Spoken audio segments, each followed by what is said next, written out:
昔日人人视我如灾星，父兄憎恶我，家族以我为耻。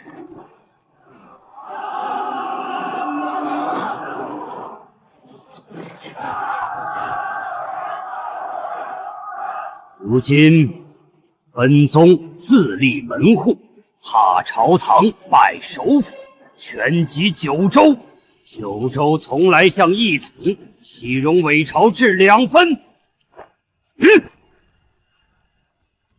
还请尔等称我魏公。我魏逆生穿越成了大周权贵之家魏家的第二子，落地逆行，克母克亲。我的出生即是罪，于是被赐名逆生。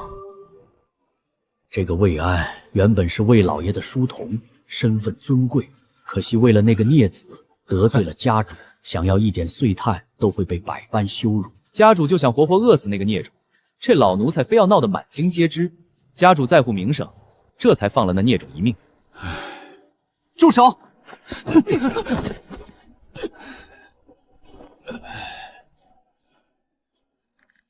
二少爷，我受点委屈没什么的，你是老爷的希望，不要冲动。老杂种配小杂种，下次见我恭敬一点。孽种，看到我还不知道行礼吗？如果我是你，还留在这个世上干嘛呢？别挡我的路，滚开！大少爷，二少爷毕竟是你的亲弟弟，如今何必说话如此难听呢？出生就害死了自己的母亲和祖父，我才没有这样孽障的弟弟。父亲找我们去祠堂，孽臭还不跟上？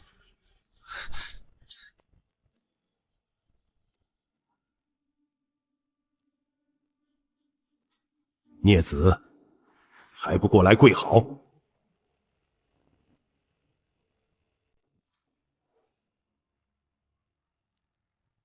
兄长即将拜入国子监秦公门下，将来那是出将入相的命，魏家的门楣全指望他了。孩儿定当勤勉，绝不辜负秦公青睐。不像二弟，这辈子怕是连国子监的大门朝哪儿开都不知道。好，吾儿必能兴旺家门。再看看你这扫把星，克死祖父，害死亲娘，你这丧门星怎么有脸活着？感谢父亲让我活着。官人快消消气，这冰天雪地的，万一逆生动出个好歹，姐姐在天之灵该心疼了。心疼？他害死了卢氏，还有脸提心疼这两个字？你这个祸害！当年你祖父看你第一眼就中风而亡，你脚先出来，卢娘更是被你活活难产而死，你给我磕头赎罪！逆生啊，你父亲也是为了你好，家里总归没少你一口饭吃。往后你兄长飞黄腾达了，你还能跟着沾光不是？有我在，这府里永远不会有他的位置。我看你这孽臭还是不服，今日我就替魏家清理门户。父亲，儿子死不足惜，只是有一事不明，想请教父亲。这孽种还敢狡辩，说。为何我生母的牌位会被塞在最角落，甚至连个寻常仆妇的香火供奉都没有？你父亲口口声声思念亡妻，却任由他的灵位在角落里受辱，这就是您所谓的深情吗？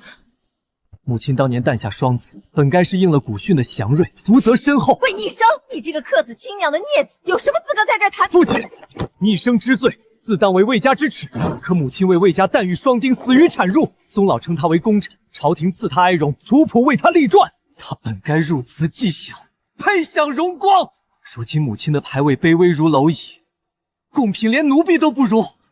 我想当着满堂祖宗的面问一句，魏家的规矩究竟何在？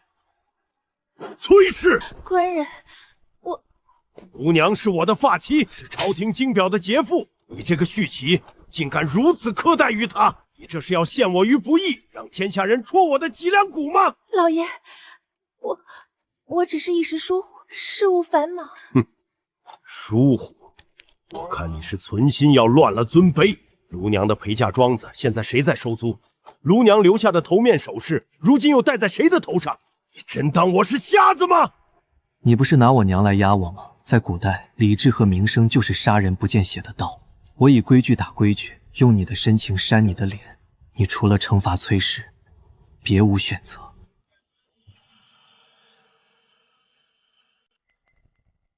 娘，你别害我，我若在这时候替你说话，那不孝的帽子就要扣在我头上了。国子监的名额还要不要了？滚回去！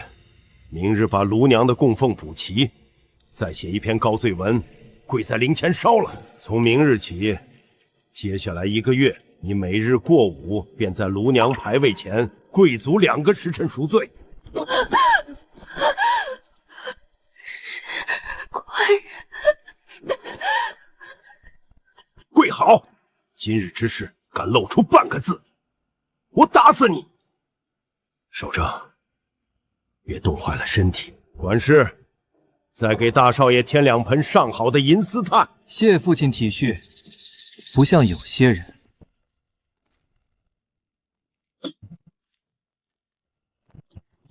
二少爷，快捂着！您4岁起，只要大少爷有喜事，您就得在这受罪。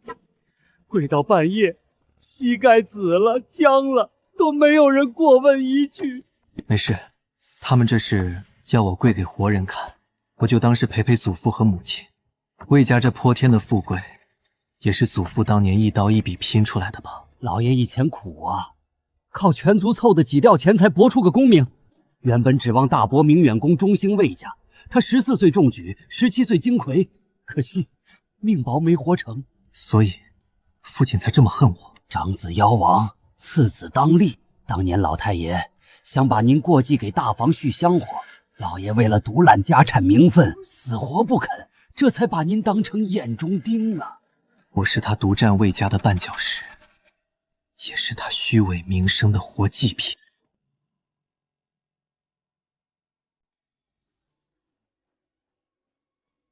父亲看我如诚，嫡兄视我如晦，活人厌恶，死人却在冥冥之中在给我铺路。祖父，孙儿这条命是您给的，往后孙儿不给您丢人。14岁举人，17岁金魁，我一定再争一争这科举的路。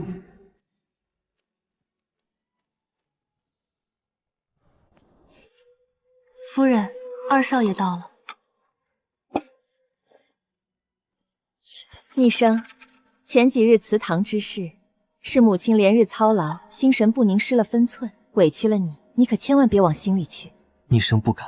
你素来独居别院，太过清苦，不如搬去正院同住，也方便母亲照拂。我娘家有个庶出兄弟，久居京都，熟宴各处风物玩乐，往后让他带你四处逛逛，开开眼界，如何？我明白了，把我放在眼皮子底下慢慢养废，让他娘家兄弟带我沾上些吃喝嫖赌。魏家最重清贵家风，最厌玩路浪荡。且使我恶习缠身，轻则被逐出门，断绝族谱；重则触犯家规，活活打死。可这京都浮华，出门历练，恰恰是我如今最需要的脱身契机、破局条件。怎么，你倒是说说，莫非你觉得母亲是存心害你不成？儿子绝无此意，多谢母亲厚爱。只不过儿子常年居在偏院，从未见过京都盛景。外头的世道，当真如古籍话本里写的那般热闹繁华、万般鲜活吗？何止热闹，简直是人间仙境。这事儿母亲替你做主了。到底是烂泥扶不上墙，真是副没见识的穷酸婴。既然如此，儿子全凭母亲安排。你我母子何须客气，回去歇着。明日我那兄弟便去院里接你。守城啊，开不开心？你二哥很快就废了。入笼才能破局，既然你要请君入瓮，那我就顺便借你这块套板，去会会这京都。孽障，正院也是你能来的？怎么想搬过来蹭我的夫子？见过兄长。哼，你也配叫我兄长，也配读书？5日后的拜师宴，你最好待在你的破院子里。敢出来碍眼，我打断你的狗腿！哼，看来我也得好好找一位良师。老爷，工部余衡司那个肥缺，盯着的人可不少，您真有把握？我打算去冯家说一说。冯家？当年虽有冯半朝之称，可冯公不是已经致仕了吗？致仕，那是明升暗降的权宜之计，声誉未衰，甚至可能会被起复。这等人物的话，确实足以影响朝堂。等过几日拜师宴，秦公亲自上门收守正为徒，这消息传到冯府，咱们再去送拜帖，便是水到渠成了。切记别闹出大事。我家官人是个好名声的，点到即可。放心吧，这京都赌房弟弟我都熟透了，我带他去耍两把，保准他下一次会再求着我带他去。二少爷，京都可热闹了，咱俩玩就没必要带下人了嘛。微博也是我的家人，不带他，那我也不去了。二少爷，别，咱们去，可不能让这孽子跑了，到时候再看怎么甩掉这个老东西。哟，这不是魏家那个老畜生吗？怎么又要跟着野主子出去讨饭？王蓉，这条狗咬得太久，该拔牙了。你再说一遍。二少爷，算了吧，这王蓉是大少爷奶娘的亲儿子，是大少爷的人，咱们惹不起。二公子，这大冷天的，您带着个老畜生往外钻什么？是又想跪祠堂了吗？滚！让我滚！二公子怕是忘了自己的身份，克母克祖这一身晦气，你活着就是魏家的耻辱，不如找条河跳了，也省得连累大少爷的名声。你可以作践我，但不许你这么说二少爷。这是那个任人捏扁搓圆的丧门星。我说过，让你滚，你耳朵聋吗？小杂种，你敢打我！王蓉，你个家生奴，你说什么？信不信我杀了你？你要干什么？你记住，我是魏家嫡脉，你不过是签了死契的家生奴。你母亲也仅仅是奶了我兄长几口，往日克扣我点东西我不计较，可你有什么资格当面辱我？魏逆生再不济也是嫡出公子，打死个家奴，真的跟捏死只蚂蚁没区别。你等着，你给我等着！大公子一定要你的命！二少爷他跟老爷年轻时候真像，不，他比老爷还狠。小外甥，舅舅带你去个大人该玩的地方，长长见识。不过那种地方可不能让这种老家伙跟着。干什么？二公子，我可是你母亲的亲弟弟，你嫡亲的小舅舅。我父亲是蒸馏品的工部主事，你一个崔家庶出，带我去那种暗糟地方，污了他的名声，你觉得他会怎么处理你？小外甥，不，二公子，你会跟姐夫告发我。要是闹到父亲那儿，我最多是跪祠堂。可你觉得我那个继母会保下你，还是第一时间撇清关系？阿姐她肯定会跟我撇清关系，那样我可就真完了。这就对了，我父亲将你腿打断，你们整个崔家绝对一声不吭，你信不信？二公子有话好说，把我母亲给你的银子，还有你自己身上的钱都拿来。二公子不行啊，那是崔福说要带我去当大人，微博你听见了吧？听见了。这要是在那种地方传几遍老爷的名字，恐怕我给阿姐害我，这就是个心思深沉的小祖宗啊！放心，你现在老老实实的跟着魏安，回去守口如瓶，就说一切照旧。是，一切照旧。难得出来，我要好好看看这大周的天下。老爷，谢天谢地，你的嫡孙也是个读书种子啊！没有李煜的词，更没有北宋，所以这个大周是历史的一个分叉。华夏经历5代10国的变局，取而代之的是大周这个经济文风类宋、疆域官制类明的架空朝代。从这儿断代，唐朝后的诗词就没有出现过了。你在看什么呀？哪儿来的小笼包？你怎么骂人？你家才小肉包子，你全家都小肉包子。对不起，我真不是故意的。哼，看你好看，我原谅你了。大周史，看这个干什么？多无聊啊，还不如看诗集呢。这小肉包子倒是挺有意思。对了，你是哪家的小郎君？我以前怎么没见过你？魏家，魏逆生。这名字好奇怪，是什么意思啊？我出生时，母亲难产而亡，祖父也去了，我落地克亲，所以叫逆生。你为什么要这么想？你娘肯定是爱你的呀，她为了把你生下来那么拼命，你怎么能说自己是克亲呢？我阿娘说过，生孩子可疼可疼了，每个娘都是拼了命才把孩子生下来的。你娘要是知道你这么说自己，她得有多心疼啊！你说的对，那既然你知道我的名字，那礼尚往来，你叫什么名字？阿公说，姑娘家不能随便跟男孩子说名字，但你长得好看，你就叫我福娘吧。福娘。小娘子你在哪里？家里婆子找我了，我得走了。小薇逆生长得真好看，比阿公的学生们好看多了。要是阿公也收她当学生就好了。父亲，儿子求父亲做主。做主？做什么主？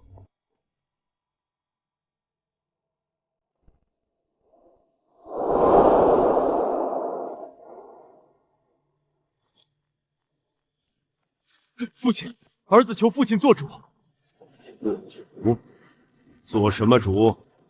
回老爷，奴才昨日奉大公子命去给二公子送东西，谁知二公子二话不说就打奴才。二公子是主子，打就打了。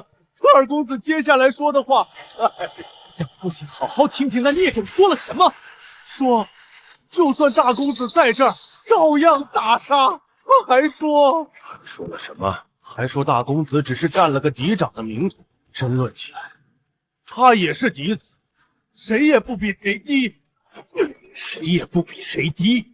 孽子，他也配合守正争。过几日就是儿子的拜师宴，要是让秦公知道魏家公子口出狂言，不分长幼，到时候觉得我魏家治家无方，那可是坏我魏家前程的大事。那个孽子，给我押过来，立刻！一个客卿的灾星也敢跟我叫板，今天我非得整死你！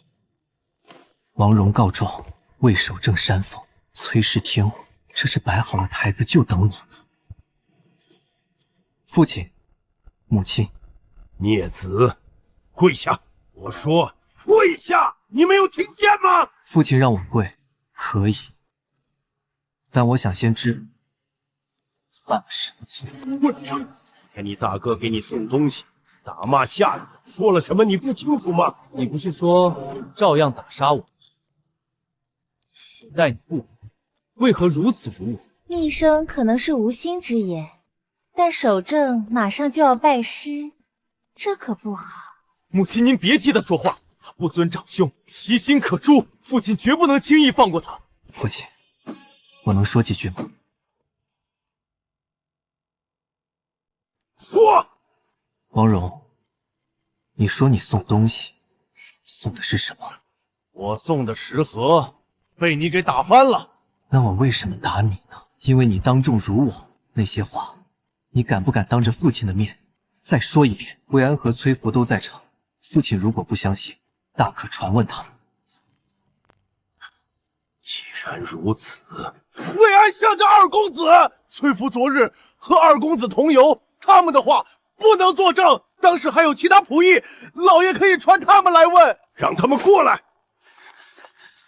你们昨日下午可看见了什么？韦老爷，二公子隐约说什么占了个嫡长名头，论起来他也是嫡子，谁也不比谁低。好，好啊！没想到你这孽子真有夺嫡的脏心思。我没有。你就不能消停一点吗？前几年不是很听话吗？我说了，没有。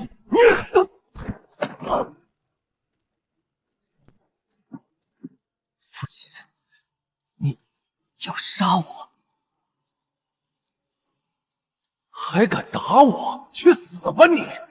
怎么敢生出夺嫡的心思？你真要毁了你兄长的前途，你才满意吗？我要是你，现在就拿起这把剑自裁。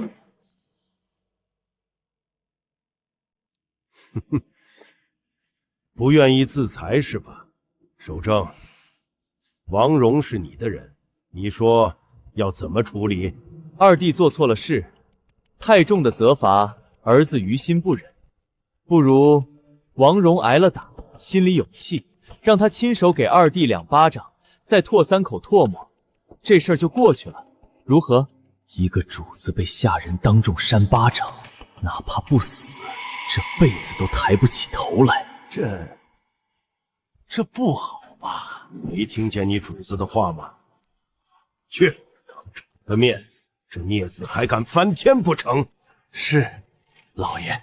哼，你这克母克亲的小杂种，终于落我手上了，是吧？10多年，我不哭不闹，不争不抢，是因为我还太小，是因为我对家人还有一丝期待。而如今，君子少壮，不可折辱。还笑？气疯了吧，小杂种！当时怎么不跟你娘一起死？我笑我自己，笑我以为你们这些活人，总会有把我当亲人的一天。还拿起剑，当着老爷的面，你难道真敢行凶不成？我是魏家嫡脉，我说过，你没有资格辱我。说什么呢？听都听不见，一会儿有你叫的。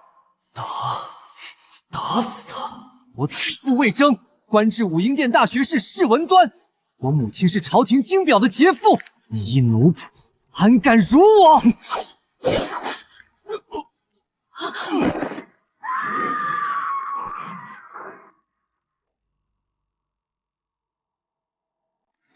杀人了！孽子，你怎么敢呢？你是连为父的话都不听了吗？父亲，你刚才说你没有我这个儿子。好，今天开始我也没有你这父亲。魏逆生，你要去哪儿？好一个清贵之家，好一个魏氏门风。魏明德，你纵图孺子，你逼杀嫡子，你比我愧对祖父，更愧对我母亲。你不是让我自裁吗？好，我答应你。自裁？你想干什么？我现在就去祠堂，跪在祖父和母亲牌位前，自裁谢罪。我倒要看看，明日过后，这大周朝堂有谁敢用你这个纵图孺子逼杀嫡子的魏明德？这孽子要是被逼死在祠堂，明日就能传遍整个京城，那些清流玉石会往死里弹劾我们魏家。快拦住他！拦住他！别让他去祠堂！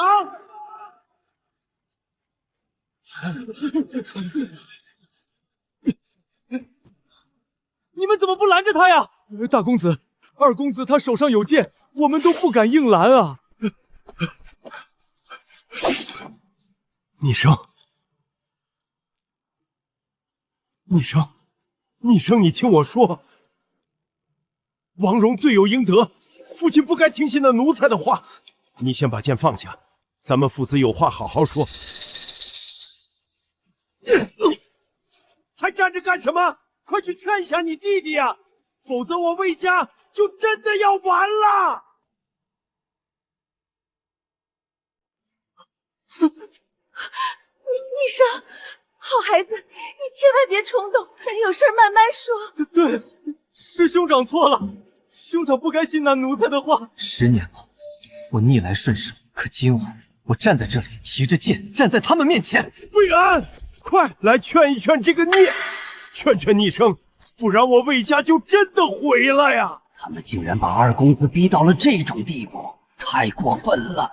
老爷，老奴斗胆问一句：恶徒当众辱骂嫡子，该不该杀？死弃家奴，以下犯上，按大周律，按魏家规，该不该死？二公子今日提剑清理门户，是为魏家正家风，守家法，谁敢说一个错字？这老奴是在给这只孽障找台阶。4个奴才失脚，要是真让他提剑死在祠堂，我这官位就彻底到头了。对，魏安说的对，逆生，你杀得好，是为父一时糊涂，听信了王荣那畜生的谗言，险些冤枉了你。没错，王荣那个挑拨离间的狗东西，死有余辜。公子，你已经赢了，再闹下去，怕是收不了场。才不对，我今天得让他们咬死，当着所有人的面，无法反悔。父亲，您说我杀得对，那方才逼我自裁是听了谁的谗言？兄长，你让王荣当众辱我，又是听了谁的假话？母亲，您刚才说我是年纪小无心之事，又是何居心？我现在要你们说清楚，是谁在王荣的事上说了假话？是谁撺掇着父亲逼我自裁？今天不说清楚，这剑我不会放下。这祠堂我随时可以去。是为父的错，我不该偏听偏信，不该逼你自尽。你受委屈了，混账东西！我给你弟弟赔罪，若不是你平日纵容恶仆，怎会生出这等祸端？是我的错，二弟，兄长给你赔罪了。医生，母亲也是被那奴才蒙蔽了，母亲绝不是有意的。从今往后，有这些没签死契的仆从在场作证，这么多双眼睛，你们想翻案，想倒打一耙，做梦！君子以少壮，不可折辱。父亲，今日之因虽是王荣恶奴如主，但您与兄长偏听偏信，逼我自裁，这笔账就这么接过了。你还想要什么？儿子不求补偿，只请父亲记准了。来日若外头有人拿此事做文章，说二公子杀人偿命，父亲可得替儿子据实作证。孽障！他在逼我，不仅不能追究，还得护着他。为父，自然会替你作证。从今往后，谁还敢把二公子当软柿子捏？魏伯，那王荣如果还有家人的话，今晚全部打杀了。他父母早已经死了，加上平时好赌，老爷没有给他配丫鬟。很好，魏伯，生前让你经营的那些传师渠道还在吗？二公子，这一次想传什么？传魏家次子，为护门风，不惜以身犯险，诛杀汝主恶奴，以正纲常法。现在让全京都都知道，我要让父亲没有一丝反攻的机会，顺便为自己养名望。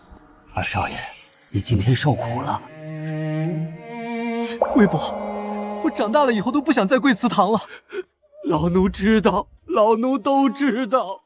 官人，那孽障留不得了。你没瞧见他的眼神，那是冲着咱们来的呀。父亲，母亲说的对，他根本就没拿咱们当家人，这等隐患必须铲除。够了，你有脸说今晚这烂摊子是谁惹出来的？你当我是老糊涂吗？那孽子今晚为何发疯？还不是被你们逼到了绝路？孩儿只是想教训他一下。后天就是你的拜师宴，若这桩逼杀亲子的丑闻传进秦公耳朵里，你这辈子就彻底毁了，魏家的仕途也彻底毁了。孩儿知错，父亲息怒。老爷，那咱们眼下该如何是好？一切以拜师宴为重，等我攀上冯家这棵大树，这阵风头过去，我定要那孽种不得安生。在此之前，谁敢去招惹他，自去领家法。是。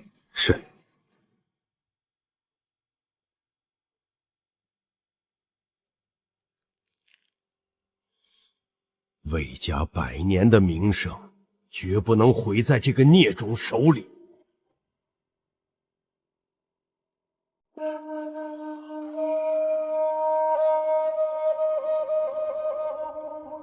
阿姐，这火急火燎的找我什么事儿？我问你，前天你到底带那个孽种去哪儿了？阿姐，冤枉啊！我是按您的吩咐带他去了赌坊，真的，那小子全程跟个没见过世面的土包子一样，我绝对没带他去别的地方。赌坊，那种肮脏地方，能让人去一趟就脱胎换骨？他在那儿玩的怎么样？玩的疯，特别疯。那小崽子见钱眼开，输了几把眼都红了。我看他看什么都新鲜。你知道王荣吗？那哪能不认识？前天出门时，那小子还当着我的面赏了王荣2巴掌。怎么，那奴才告状了？告状？他没机会了。前天晚上，王荣被那个孽种杀了。杀了？阿姐，那小崽子怕不是被什么脏东西附身了吧？明德，大喜呀，真是大喜！你魏家当真是出了个了不得的麒麟儿啊！大人，您指的莫非是家门那点小事？明德兄，你藏得太深了，家里出了这种给文人长脸的奇事，竟也不提前跟兄弟们透个信儿。魏主事，令郎当真是杀伐果断，真乃我辈楷模。不愧是文端公的孙儿，魏家清贵，名不虚传。这一身劣骨，当真是让京都那些浮夸子弟汗颜呐！果然，秦公收徒的消息已经传开了，这帮人一定是觉得守正攀上了高枝，才这般低声下气的捧我。魏明德，你魏家好家风，魏家子烈也。秦公，明德，你没给你父亲丢脸。文端公若地下有知，看其孙如此傲骨，定会含笑九泉。秦公过誉了，都是守正那孩子平日勤勉，能得您如此看重，真是他三生有幸。守正，那个即将拜入我门下的长子，不是秦公你为守正造的事吗？你魏家子维护名节，为守清贵门风，诛杀辱主恶奴，以正家法。这事儿已经传遍京都了。今日早朝，连陛下都亲口赞扬其为烈子，尚未弱冠，便知守嫡之尊，拔剑诛奴以仗门风，此乃大周之幸，乃礼法之幸。什么？陛下欲肯轻夸？为你生那个孽子，他昨天才杀的人，怎么今天全天下都知道了？明德，你怎么愣住了？平时你可没少跟我们夸守正，我怎么说？说那不是烈子，那是孽子。说我昨天听信奴仆的话，让他自裁。齐燕最看重礼法纲常，要是他知道这个烈怎么来的，那就完了。明德，你怎么脸色这么白？诸位误会了，诸位误会了。误会？陛下夸的烈子，不是我的长子守正，是我家次子。你还有次子？就是那个地隐残羹卧冰床的那个。次子尚且如此，长子必然更是不凡。明德，明日拜师宴，大家都去。对了，你那个烈子也定要带来，让我们见见。秦公召见，逆生定当准时拜见。那就好，我们也想当面看看那位烈子。被我扔在偏院关了10年的废人，一夜之间成了名动京城的烈子，这孽种在算计老子的前途。明德好福气，令郎如此出息，日后入了秦公门下，前途不可限量。多谢多谢，今日是我家长子守正的拜师宴，多谢诸位赴宴，请进，请进。二公子，夫人让奴婢送来新衣，请二公子换上，一会儿去正院参加大公子的拜师宴。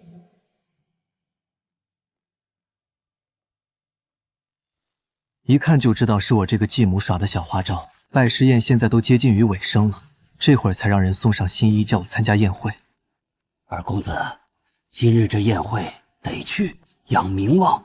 就在今日，昨日的事已经传遍京城，老爷再不愿意，也得让你去。再说了，今日宴上，学派大儒、清流名士云集，寒门科举的苦路子，你祖父已经替你走完了，你应当为世家子。魏伯，我知道。这拜师宴都已礼成，大家酒过三巡。明德，你家次子呢？就那个尚未弱冠的烈子呢？回秦宫，他在偏院，我这就让人去叫。不必叫，昨日陛下都夸了，老夫也想亲眼看看这烈子是何等人物。秦公，您是主宾，怎能劳动？我这就让人去请。又是那个孽子，明明是我的拜师宴，老师却只想着见他。秦公有所不知，逆生那孩子昨日受了些惊吓，说头晕得很，我就让他歇着了。毕竟头一回见血，吓着也是难免的。哦，第一次杀人确实会受惊吓，那就让他好好歇着吧，来日方长。秦公体谅，下官敬秦公一杯。兄长，弟弟来晚了。好一个世家贵子，长得真好，如见魏晋风流。为什么他要来？这是我的拜师宴，这是我的好日子。魏家次子魏逆生见过秦公，父亲、母亲、兄长。好，明德，你这二公子教养得真好。方才在廊下听闻母亲说儿子病了，老母亲挂心。儿子昨夜虽受了些惊吓，但歇了一宿，已无大碍。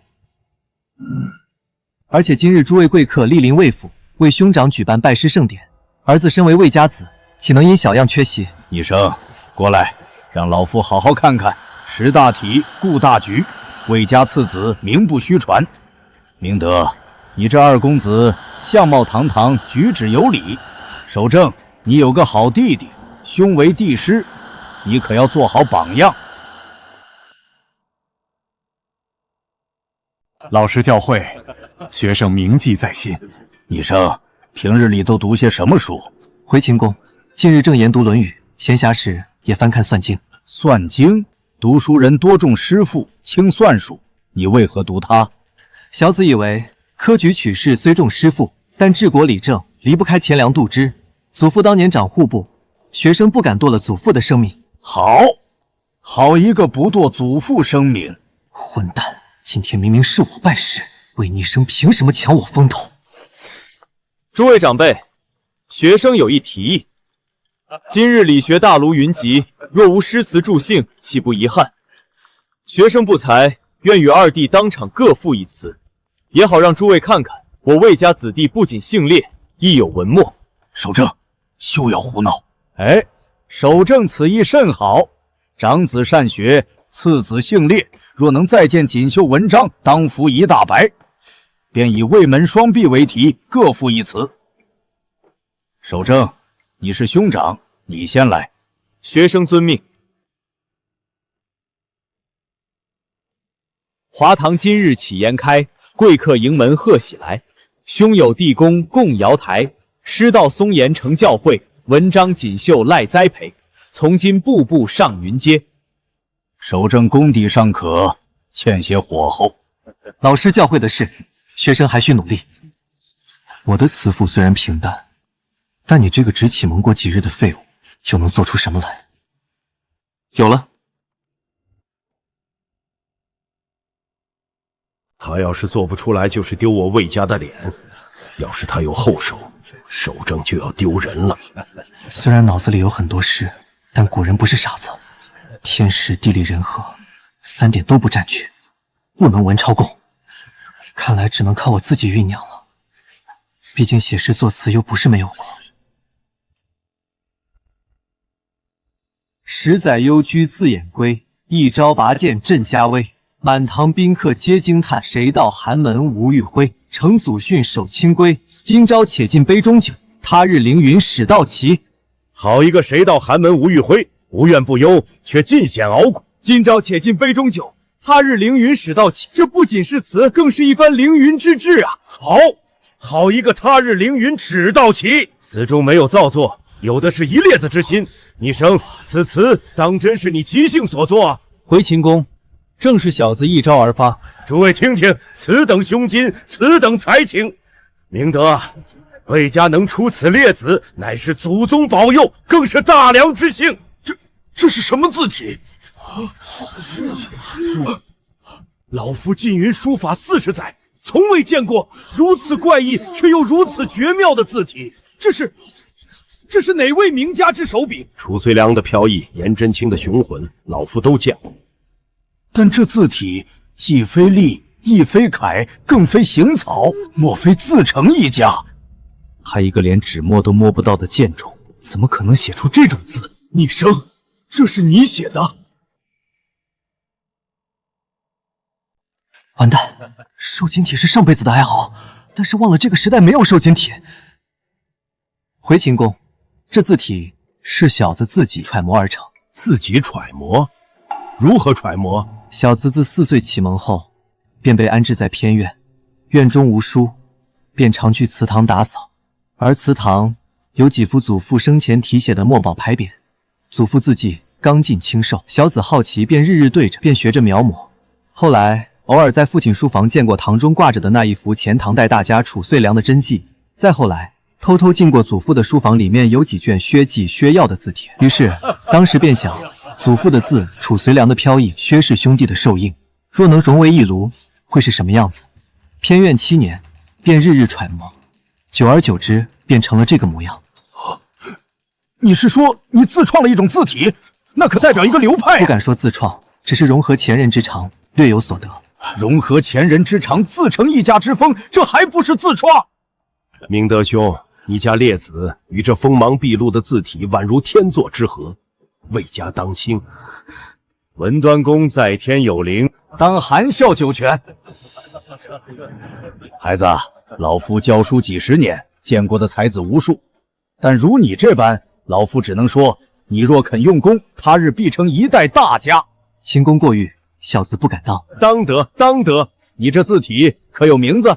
尚未取名，若秦公不弃，可否赐名？这字瘦劲挺拔，锋芒如剑，却又不失风骨，就叫瘦金如。没想到还是圆了回去。多谢秦公赐名，从今往后便叫瘦金。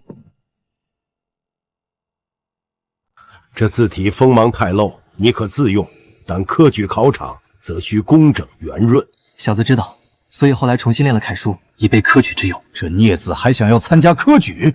不对，他要科举必须要我同意才有机会。好，好，知道自己要什么，懂得藏锋，日后有事，你可以随时来国子监寻老夫。多谢秦公抬爱。一个是天纵之才，一个是平庸之辈。魏家双璧，今日方知谁是真正的玉璧。明德，你这次子好好栽培，莫要辜负了这块璞玉。秦公放心，下官一定。昨天还让自裁灭子，如今成了满堂瞩目的天才，而我这个父亲只能坐在那里讪笑着接受同僚们的恭维。可那些恭维里有多少是真心的敬佩，又有多少是意味深长的嘲讽？父亲、母亲、兄长，若无事，我便先回偏院了。二公子，叶礼良，今日之后，你的名声算是立住了，之后的科举之路一定更加顺利。今朝且尽杯中酒，他日凌云始到起。父亲，今日是儿子的拜师宴，他搁那儿又唱又跳是什么意思吗？说完了，那为父问你，今晚提议作词的人是谁？是儿子。为父有没有阻止你？那孽子满脸镇定，眼神清明，那是早有准备。你不仅自取其辱，让他踩着你的名声一步登天。你现在怪谁？可儿子担心秦公被他那首词和怪异字体迷了眼，若明日秦公改主意收他为徒，那儿子算什么？哼哼，终于知道怕了。你怕他入秦公门下，怕他以后在府里压你一头。父亲，你一定得帮帮儿子。放心吧，秦公绝不会收他。父亲何以见得？秦公何等人物，若真动了收徒之心，当场便会许诺，何必藏着掖着？之所以不收，是因为他不够格。不够格？他的词明明不是才气，是身份。你听见那日子今晚如何自称的吗？他自始至终称小子，而非学生。好像还真是。学生二字，那是读过经义、进了学籍的学子才有资格称的。秦公最重礼法纲常，怎会收一个来路不明、野路子出身的次子？守正，你要记住，你才是我魏家的长子。冯首府治世，朝堂风云诡谲，秦公答应收你为徒，也不只是因为你资质尚可。多谢父亲。儿子就知道，父亲是站在儿子这边的。你也别高兴得太早。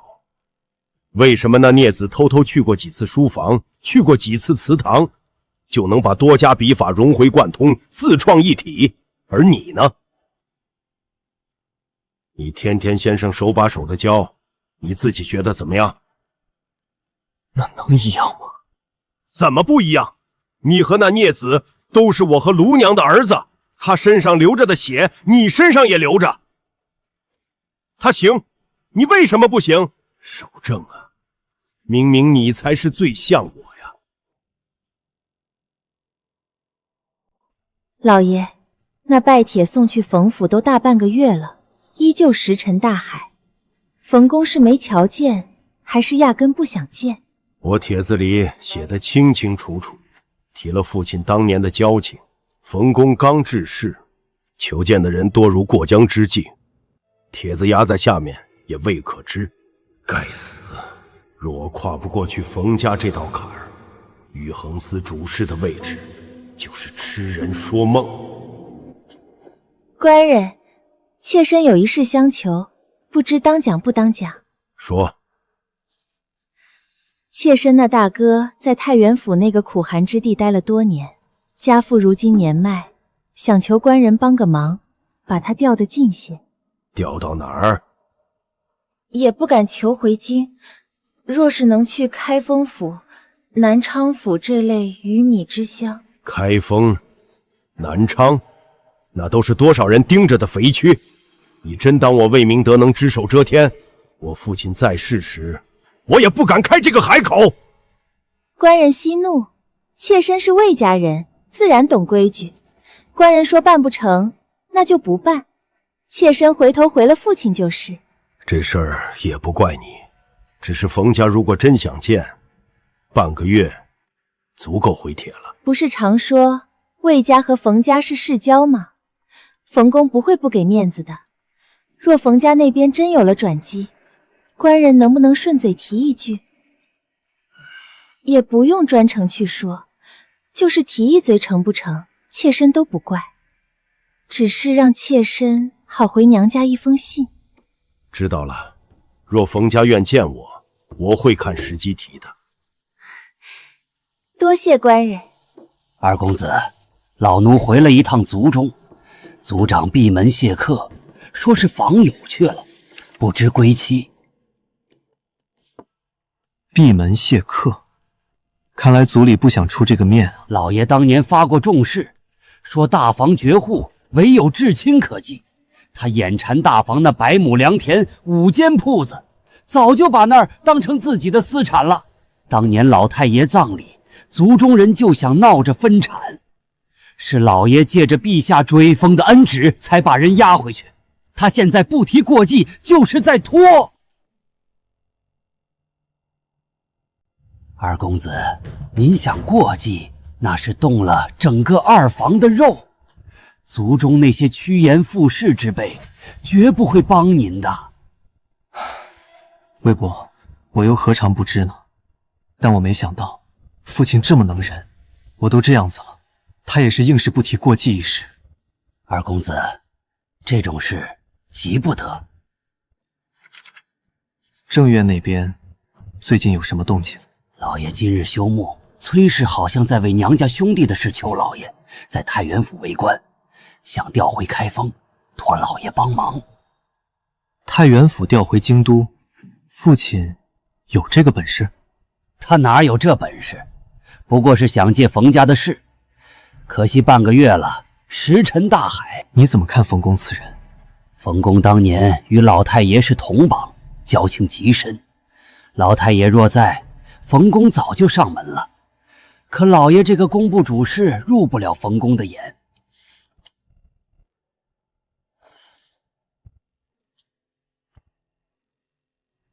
父亲怕的是冯家不见他这件事，会让全城都知道魏家失了宠，他在工部就彻底站不稳了。哦，是啊，冯家的力量可比魏族族人大多了。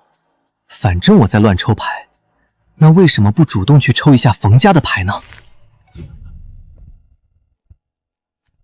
二公子要给冯公递拜帖，魏家族中那帮废物指望不上，父亲又想拖到我列子的名望散尽。主动权必须抢回来。好，老奴这就去准备。对了，当年老太爷过世，冯公在灵前跪了整整1个时辰，临走时对着牌位说：“文月兄，你放心，魏家的事就是我的事。”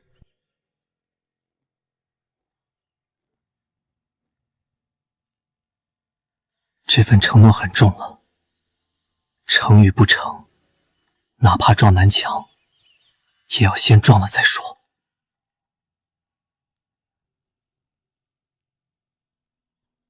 老爷，门外有人求见。打发走。那人说他是老爷的旧友。旧友？呵呵，来求事的人哪个不说是我冯衍的旧友？他说他叫魏安，是魏家已逝文端公的书童。魏安，文乐的书童？哼！魏家那无用子见我不回帖，居然搬出自己父亲的亲信来质问我吗？不是，那老仆说他不是为魏家主来的，他是替魏家二公子送拜帖的。而且他还说，这拜帖不能压在门房，一定要递到老爷手里。魏家次子那个刚杀了人，被陛下夸赞的烈子魏逆生，把帖递上来，我倒要看看文乐的孙子笔下有几斤几两。好一个烈子之字，刚劲似剑骨。他父亲的拜帖通篇都是客套话，拐弯抹角的求照付、求提携，而这个烈子的全帖只字不提父亲，只提祖父，只提他自己。一个只求一见的晚辈，一个不忘旧诺的故人之孙，真是高下立判。这10年我没少暗中照拂魏家，可魏明德真的太过废物，10几年还是那个工部主事，毫无进取。可这个孩子见还是不见呢？阿公，阿公在看什么宝贝？福娘也要看。再看一个有趣的晚辈。福娘，你魏爷爷家出了个了不得的小子，去回魏府，告诉魏明德，老夫念及故意，请他携2位孙儿过府一叙。是，小的这就去办。去回魏家帖，告诉魏明德那无用子，让他带文业的2位孙子来见我。是，老爷。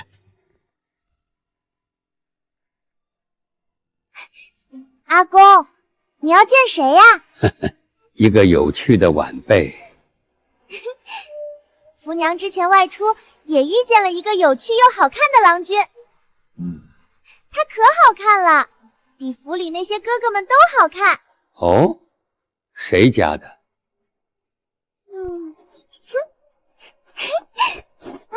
我才不告诉阿公呢。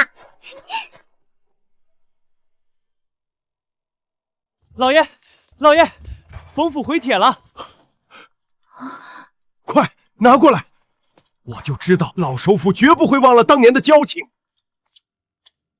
魏大人，我家老爷昨日看到贵府的拜帖，很是感念文端公旧义，今日特命小人来回帖，请大人携子过府一叙。谢冯公，下官一定应约到达。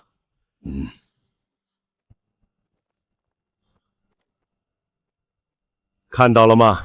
半个月的冷落算什么？我就知道老首府绝不会忘了当年的交情。恭喜官人，这回看工部那帮老狐狸谁还敢笑话您。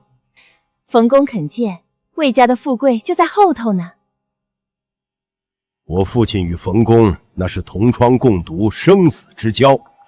这京都除了我魏明德，谁还能敲得开冯家的大门？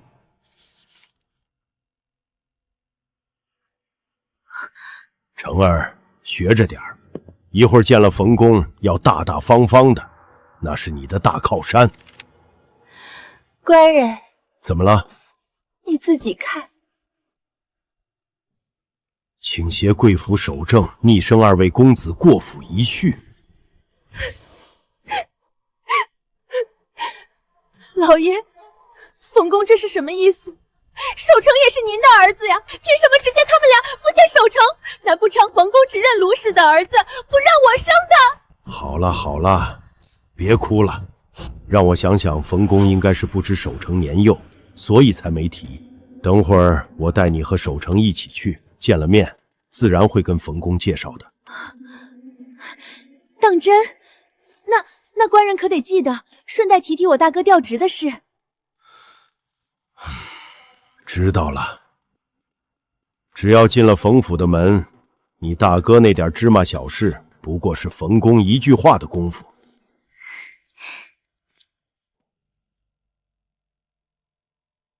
守正，记住，秦公只是清流名士，但冯公那是3度入阁的老首辅，他的门生遍布大周朝野，若能得他青睐，日后仕途无忧。儿子明白，儿子一定好好表现。表现什么？你可千万不要表现。冯公问你什么，你如实回答就好，不要卖弄。你是魏家长子，要稳重大方。是，孩儿记住了。长子是从头到尾仔细叮嘱，对我则是余光都没看。如果不是冯公点名，估计也不会带上我。不过这一趟，冯公见的是魏征的孙子，不是魏明德的儿子，所以我不能急，不能漏，不能抢。唯一要做的是让冯公自己看见我，自己选择我。又是鸡仙汤，也不知道上次那个小肉包子，现在是不是还在到处找好吃的呢？晚生魏明德携内史及犬子叩见冯公，冯公万寿。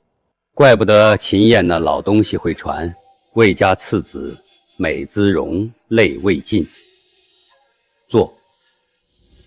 谢冯公赐座。文岳兄去了10年，你如今还在工部？晚辈愚钝，现任工部营膳司主事，让冯公见笑了。工部清闲也好。你长子如今在何处读书？回冯公，学生魏守正现于国子监苦读，蒙秦公厚爱，已收为弟子。学生定当。秦燕教出的学生规矩是不差的，多谢冯公教诲。那是季氏所出？是，这是妾身的幼子守成，今年2岁半。明德，老夫有些话想单独与你那次子聊聊。你且带长子夫人在偏厅稍坐，让下人奉茶，如何？冯公，您要和逆生单独聊？毕竟是京都盛传，陛下都亲夸的列子，老夫也想亲眼看看，你不介意吧？今天不是父亲带我认识冯公吗？怎么又找这个孽障？冯公说笑了，逆生能得您教诲，那是他几辈子修来的福分。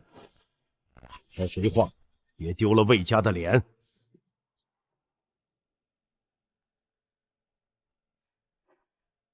你上帖拜访，如今看到我了，有什么想说的吗？冯公在试我，若一开口，不管求官求财，还是诉苦卖惨，都落了下乘。晚生来时，一路想着见了冯公该说什么，想着想着，忽然想起魏伯说过，祖父生前常挂在嘴边的一句话。哦，祖父曾叹：伯远兄善饮，我善算，他饮1壶酒能算3年账，我算3年账，不及他饮1壶酒。晚生幼时不懂，如今见了冯公才明白，祖父是说冯公之才不在算除账册，而在人心方寸。好小子，拿你祖父的话来堵我。这孩子不提所求，只提祖父旧事，却句句都在拉近关系，很聪明。坐下说，你既然懂人心，那便说说当年京都燕传冯半朝魏一角，那一角2字和世人结此业，只说我魏氏专于户部，掌天下财税一角，是赞我祖父精于实务。这是表面意思，那往深里说呢？一角者，孤也。如非言之一角，看似凌空傲视，实则玄微无根。魏氏之事全系于祖父一身，他若在，魏家就是户部的天；他若去，魏家就是任人宰割的浮萍，是天下人的赞咏，更是送给魏家的催命符。你祖父若在，听到你这番话，不知会作何感想？我也不知。好一个不知！我昨日查过你，数年前京都流传的那首诗，也是你让人传出去的。冯公明鉴，不过是小儿自保罢了。好一个小儿自保！既然是自保，也能保你数年无忧，你又何必还要来见我呢？可数年之后呢？列子之名能保我几年？秦公的欣赏能保我几年？冯公既然知道那首诗，必然也知我在魏家的处境。我若不想办法，数年之后，恐怕便又是那个饮残羹的偏院弃子。那你为何不收敛些，偏院里安安静静读书，等长大了再图后继，不是更好？我为何要收敛？年幼无法则藏锋，今已少壮，既能提笔，亦能拔剑，当为己先。你就这么肯定你自己？冯公，何须浅碧深红色，自是花中第一流。何须浅碧深红色，自是花中第一流。这个眼神，好像40年前被踢出京都的魏征，不是狂妄，是笃定，是自知。你这种眼神，我见过很多次，但那些人后来都沉下去。只有你祖父真的回来了，你知道为什么？愿闻其详。因为他被人踩到泥里，还能笑着抬头看天，而你也是这种人。魏逆生，我终于知道你为什么有这烈性子，你跟你父亲完全不像，你累祖。不，你比文月更烈，你是不会让人有机会将自己踩入泥里的。冯公谬赞，我只是不想堕了祖父的声誉。不是谬赞，老夫看人从未走眼。说吧，你今日来想要什么？来时确实有想求的事，但子不想求了。哦，因为已经得到了。冯公一句累祖，比任何官位钱财都重。好小子，连老夫的马屁都会拍。这个小辈不贪不急，懂得适可而止，这才是能成大事的人。说吧，你想要什么？你知道我不会提第3次。逆生不敢求冯公什么，只想请冯公指点一条路，一条自由的明路。好，老夫就给你指条路，一条入海上天的路。父亲，冯公怎么跟他说这么久？该不会……那个孽子到底在跟冯公说什么？坐。冯公，明德你这二公子烈子之称，名不虚传。冯公过誉了，不过是血气之勇，当不得冯公夸赞。我才是魏家嫡长啊，为什么不找我谈话？实在不行，我也回去杀一个仆从。守正，还有逆生，陪母亲去院子里走走。你弟弟好奇。你们兄弟俩好好陪你母亲和弟弟，别走远。是父亲。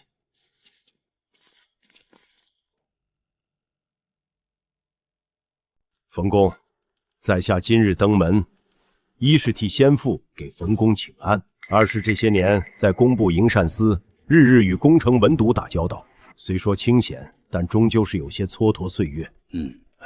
先父当年在户部也是从主事做起，一步步做到尚书，生虽不及先父万一，但也不敢堕了魏家门风，所以就想若有机会，能否请冯公在吏部那边为在下说句话。6品平调去余衡司也是个主事，不算逾矩。余衡司掌山泽、苑囿、草木之事，流水比营膳司后些，但事务也更繁杂。明德，你在营膳司待了这些年，突然去余衡司，能适应吗？在下愿意学，只要能离那些枯燥文牍远些，多些实务，求之不得。冯公，还有一事。说。就是戚家有个内兄，如今在太原府为官，家瑞年迈，想让他调得近些，好尽孝心。若能调去开封府或南昌府，便是天大的恩德。明德，你今日来是为自己求官，还是为七兄求官？都有。你倒是会挑时候。明德，你可知当年你父亲在户部为何能官至尚书？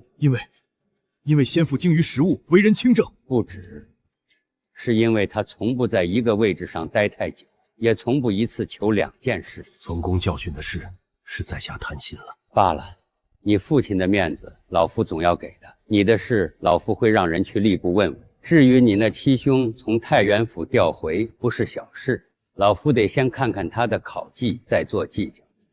多谢冯公。多谢冯公，这不争气的样子，跟我那个因为我治世就吓得留下孙女主动跑出京的儿子大差无几。文月兄，没想到我们的儿子都不堪重用。不过你比我好，你起码还有一个好孙子。明德，既然你说起你父亲，那老夫倒想起一件事。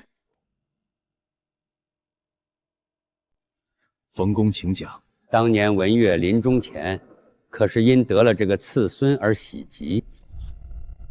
老夫记得文月那日得了消息，说你那早逝的兄长终于有后，他喜极而泣。可后来老夫听说，那次子被取名为逆生，被安置在偏院， 10余年无人问津。冯公误会了，只是让他在偏院养性子罢了。哼，养性子能养10余年？文月兄临终前因何而喜，又因何而悲？你比我清楚，无非就是得知你2房双生嫡子，次子可成长房，可为你那早逝的兄长续上香火。转眼之间，文月已去10年有，你兄长更甚。可如今你膝下3子，为何都还记在你的名下？你长子须成家，我不论；你那次子如今也是京都人人口传的烈子，有名望，我也不论。可你那2岁的幼子，总不能还留下吧？文月当年最大的心愿，就是为兄长一房续嗣。你若还有一点孝心，就该把这事办了。若你父亲在天有灵，看着你3个儿子都记在自己名下，却让你兄长明远的牌位前冷冷清清，怕是日夜难安。明德，你别多想，老夫只是念在你父亲面上提醒你一句：你那幼子守成年纪尚小，过继给长房，既不耽误你这一房的传承，也能圆了你父亲的心愿。2全其美的事儿，有什么好犹豫的？莫非是魏家族中人不愿意？如果这样，你不用怕，这是文月兄的旧愿。如果需要，我也可以上魏家主持过继。冯公嘴上虽然说是有意让守成过继，但实际上是在为那个孽主铺路。我现在客客气气跟你谈，是看你父亲的份上给你体面。你要是给脸不要脸，那等我上了你魏府的门，后果可就不一样。冯公此事不是不愿，实在是守成。不必现在答复你，回去慢慢想，想清楚了再办。老夫今日说的话，只是念在你父亲面上，提醒你一句。至于你那差事，你七兄的事儿，老夫会让人去问。同样，成与不成，看天意。多谢冯公提点，在下回去一定好好想想。去吧，叫上你家人，早些回去。父亲，冯公和您说了什么？不该问的别问。官人，冯公怎么说？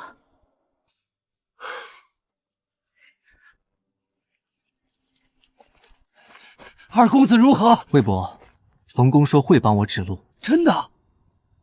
冯公真这么说？二公子，这是天大的好事啊！若真能成，您就是长房嫡子，不受限制了。魏伯，别急，事还没成，毕竟这是一个选择题，只是不知道我的好父亲你会怎么选呢？官人，你倒是说句话呀！你这样，妾身这心里吓得直打鼓。你觉得我们将守成过继给兄长一脉如何？魏明德，你说什么？魏明德，我告诉你，你死了条心，成儿是我的命，你要把他过继出去，不如先杀了我来！你杀了我！你以为我想这是冯公的意思？所以冯公的意思是必须过继一个人去大房。那你怎么想的？守正是我的嫡长，不可能。逆生那提剑逼父的孽子，巴不得过去，我岂能随了他的愿？而且这次冯公突然提起这事，我看就是那个孽子捣的鬼。你是说那个孽子借冯公的手，逼你把他过继出去？10岁的孩子，心思如此歹毒。哼，不然呢？冯公多年不过问咱们家的事，怎么突然提起这个？分明是那个孽子在冯公面前说了什么，冯公才拿孝道来压我。所以你就要牺牲我的成儿？魏明德，你摸着良心说，这些年我待你如何，我待这个家如何，你就这么对我？那你要我怎么办？等冯公亲自上府来问吗？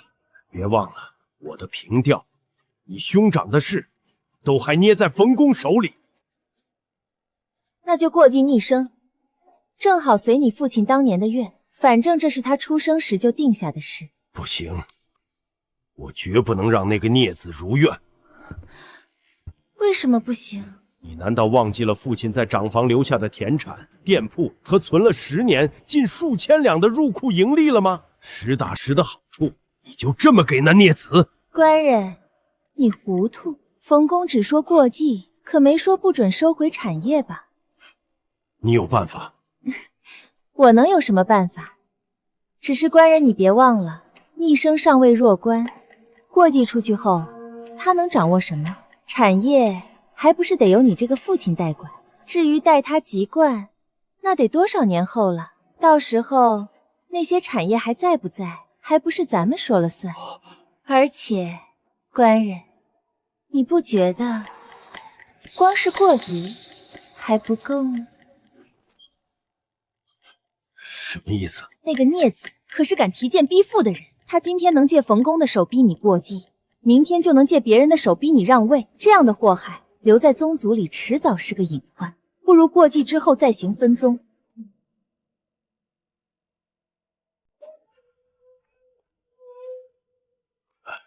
族叔们一路辛苦，里面请。明德，过继即是文月的遗愿，那自当遵从。只是长房那边有文月留下的一些产业，长房产业这些年一直是由族中代管，如今要行过继，那过继之后又该怎么处置？族叔，侄儿正想跟您商量这事儿呢。我那次子逆生尚未弱冠，过继之后产业自然还是由族中代管，等他弱冠后再议。明德，你老实跟我说，你把这孩子过继出去，是不是还有别的打算？族叔多虑了，侄儿就是遵先父遗愿。呵呵，你别当我不知道，你那次子如今列子之名在外，陛下亲口夸赞，拜师宴上一手鹧鸪天，惊艳满堂。这么个好苗子，你舍得过继出去？族叔有所不知，那孩子性子太烈，和守正处不来，与其留在家中生事，不如让他成了长房，也算全了父亲的遗愿。我算是明白了，这夫妻俩是想把这个烫手山芋踢出去，但同时也不想放手长房的产业。明德，你父亲当年把整个家都搬到京都来了，族里的后辈他提携过几个。不过他倒是聪明，知道每年拨银子回去修祠堂济贫困，可那些银子够干什么的？修个祠堂门面，发几斗米就没了。族里的子弟想出人头地，还是得靠自己。族叔说的是什么事？如今你要过继四子，长房的产业你说是由族中代管，可这怎么个管法？管到什么时候？管出来的盈利归谁？族叔，依您的意思，该怎么管？按规矩，四子为弱冠，产业由族中代管，每年收益30%交于主家，70%留作族中公产。30%？族叔，你这未免要的太多了吧？逆生虽是过继，但毕竟是我亲生，这产业……明德，过继之后，他就是你兄长明远的儿子，产业也是大房的。等他弱冠，产业全数归还。代管期间，30%收益给他用度，70%归族中，这是规矩。族叔说的是，理是这个理，只是前10年里的盈利一口气，70%收益归族中，是不是多了些？崔氏，你是哪一房的媳妇？你是明德的续弦，长房的事与你无关，不要乱了礼法规矩。族叔，贱内只是关心则乱，您别往心里去。哼，明德，你今日请我来过继四子这事儿我应了，但长房产业的处置也按规矩来。你若同意，咱们就开祠堂；你若不同意，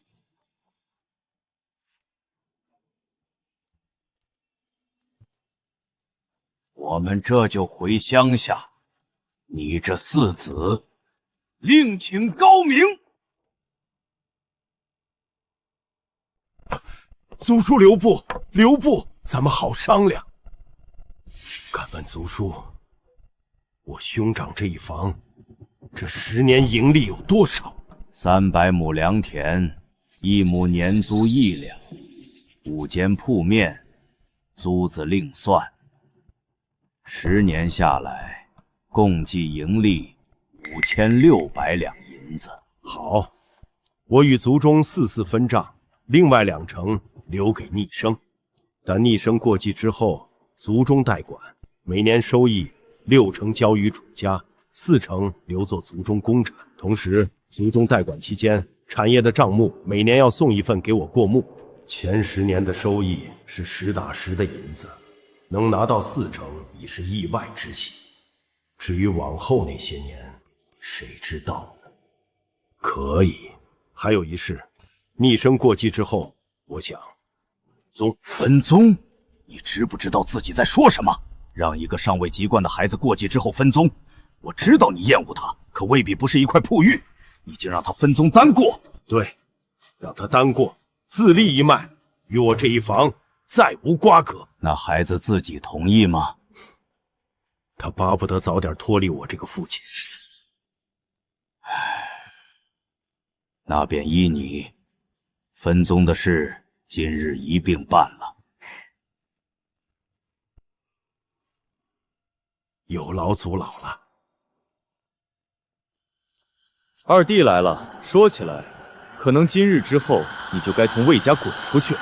怎么，不高兴？大房终究是需要人诚香火的，不过你也别难过，兄长我……你自称为兄长，这话不对吧，我的好堂弟？你叫我什么？堂弟啊，过继之后，我便是长房嫡迈，你是我2房堂弟，这么称呼有什么不对吗？魏逆生，我可是你兄长。很快就不是了，而且宗法礼制，嫡庶长幼，秦公没教过你吗？该怎么论，不会要我教你吧？堂弟，今日过后，我是长房嫡迈，辈分比你高。哼，以后见面要习惯行礼，说到底也是个理学弟子，可不要辜负了秦公啊。晚生魏逆生，见过诸位族叔祖。父亲，母亲，眉目清俊，身姿如松，这孩子确实不一般。今日开祠堂，为长房魏明公远择嗣成桃，4子人选为2房魏明德次子魏逆生。魏逆生，你可愿承嗣长房，为魏明公远之子？我魏逆生愿意。既然如此，那便开祠堂，告祖先。这个祠堂我进来过很多次，今天我也要跪下，但这一次跪下是为了站起来。吉时已到，今日开祠堂，为长房魏公明远择嗣成挑。按规矩，4子人选须由本家提出。魏明德，你来说。诸位祖老在上，逆生这孩子虽说性子烈了些，但只有让他承嗣长房，既能全了父亲遗愿，又不耽误兄长香火成绩。逆生啊，为父也是不得已，你去了长房，莫要堕了魏家门风。逆生，母亲虽不是你生母，但这些年来也一直把你当亲生的看待。今日你要走了，母亲心里实在是……真是虚伪。不过我现在必须忍到仪式结束，忍到族谱改完，忍到走出这个祠堂。好了好了，莫要误了吉时。既是本家之意，那便依礼行事，开祠堂，告祖先，行过继大礼。第一步，告魏氏祠庙。为大周历景和8年3月15，魏家族老何今以清浊束销，告于列祖列宗之灵前。第二步，拜魏氏祖，4子魏逆生上前拜祖。祖父，孙儿今日承嗣长房，孙儿不会堕了您的生命，也不会浪费你铺好的路。第三步，拜嗣父。第4步，改族谱。以弟明德次子逆生为嗣，逆生明德次子今承长藩。魏明远配李氏、元无嗣，以弟明德次子逆生为嗣，逆生明德次子金城长房。已毕。从今往后，我就是我自己。还有一事，二房魏明德提出，四子成雕之后，与二房分宗，自立一脉。分宗？我怎么不知道？没想到还有惊喜。明德，你可想清楚了？分宗之后，逆生与你这二房再无瓜葛。族长，我想清楚了，逆生继承长房，自当独立一脉，与二房分宗是正理。孩子，你可想清楚了？分宗之后，你便是单独一房，与二房再无关系。往后有什么事，二房不会再管你，族中也只会按规矩行事。长房明远宫四子逆生自立一脉，另为小宗，与厂房四子逆生分宗两不相干。从今往后，魏逆生为长房嫡脉，独立一宗。至此，笔落莫干，永无悔改。终于，孩子，这是你的立嗣文书。从今往后，你便是长房嫡脉，独立一宗。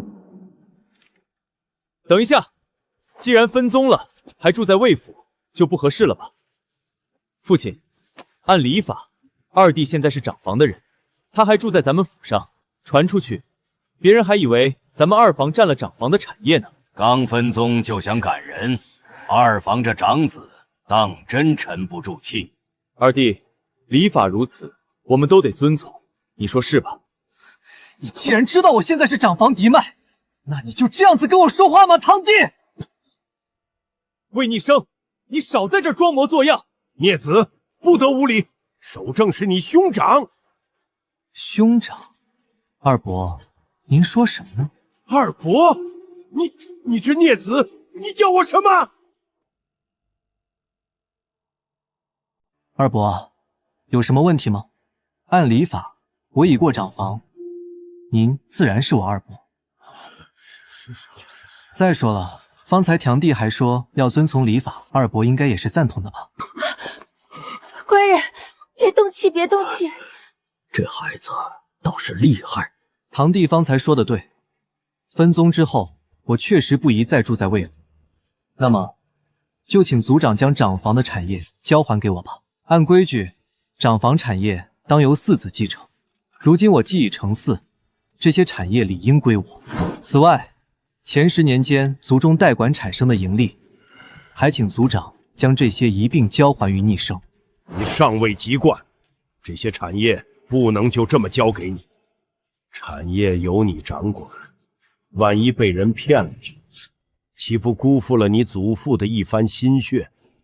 正是这个理，你及冠之前，产业当由族中代管，这是祖宗传下的规矩，不是我们要为难你。放心，待你及冠之后，产业自当归还。前10年间的利益，族中会好好替你管着。后5年每年的收益也会按规矩分你30%，供你读书用度。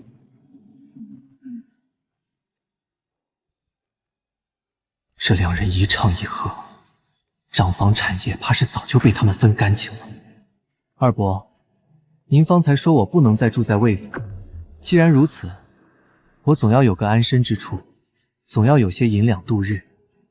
产业不给我，盈利不给我，让我怎么活？这个你放心，未来30%收益足够你度日了。至于住处，明德总不能看着他流落街头吧？族叔说的是，逆生，你且先在外面租个住处，银两不够，为父再添补些。添补？列位尊长，真是好筹谋。这一纸代管之约，怕是从我过继前便已写就了吧？逆生，你这话是何意？是何意？族长自己心里清楚。长房前10年盈利5000多两，1分没有；后5年画的大饼只有30%。另外7成全进了族里的口袋。我的钱你们拿全部，还要我感谢你们吗？孽子，你放肆！今天我就是放肆了。魏逆生，你眼中可还有？够了！产业代管是祖宗传下来的规矩，族中不会亏待你。等你籍贯，产业全数归还，一分不少。我们这些人还能害你不成？是啊，是啊，族长说的在理，族中是为你好。族长说的真好，3成收益足够吃穿用度。可我想问一句，那7成收益，族中拿去做什么？修祠堂，济贫困，还是进了某些人的私囊？孽子，你少在这儿血口喷人，算什么东西？也敢在这儿质问我？我今天就告诉你，这产业的事儿，我说了算。魏逆生，你一个小辈，当着这么多长辈的面如此放肆，成何体统？我放肆？好，那我请问前10年间，族中代管产业何在？又流向了哪里？可有账目？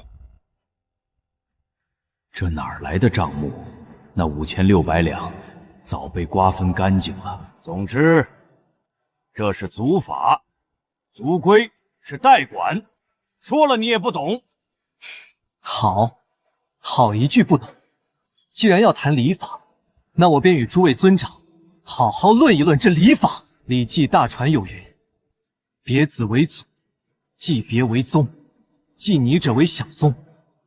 我四父乃先嫡长，我今继为其后，便是这长房之大宗，百世不迁。魏逆生，你别说了。大宗者，何族所尊。诸位虽长，乃小宗之子；我虽幼，乃大宗宗子。你们以之子而谋宗子之产，是以树夺嫡，以之伐根。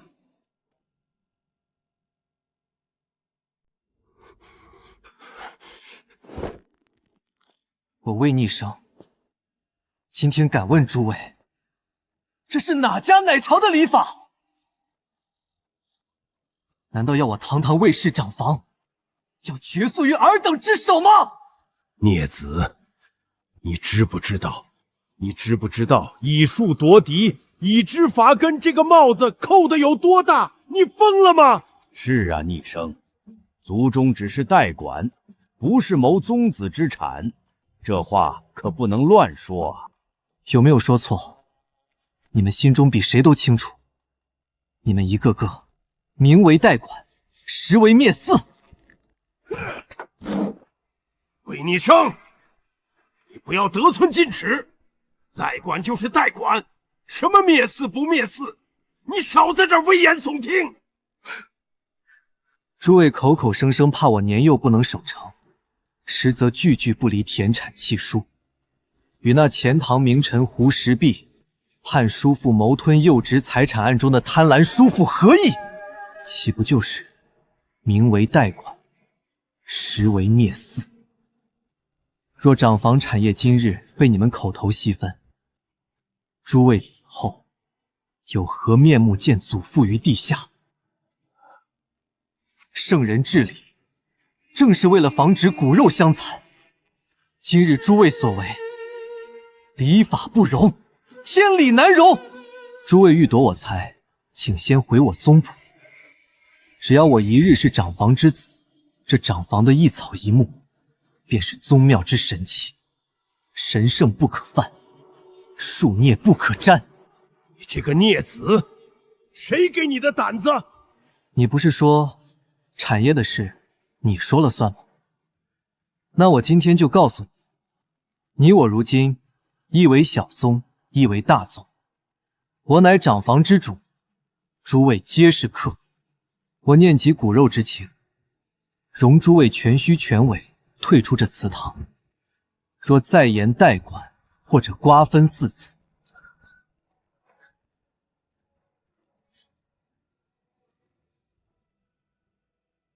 我魏逆生拼着这戏子不做，也要在京都敲响登闻鼓，告到府衙。我倒要看看，是大周的律法大，还是你们手里那纸私约大？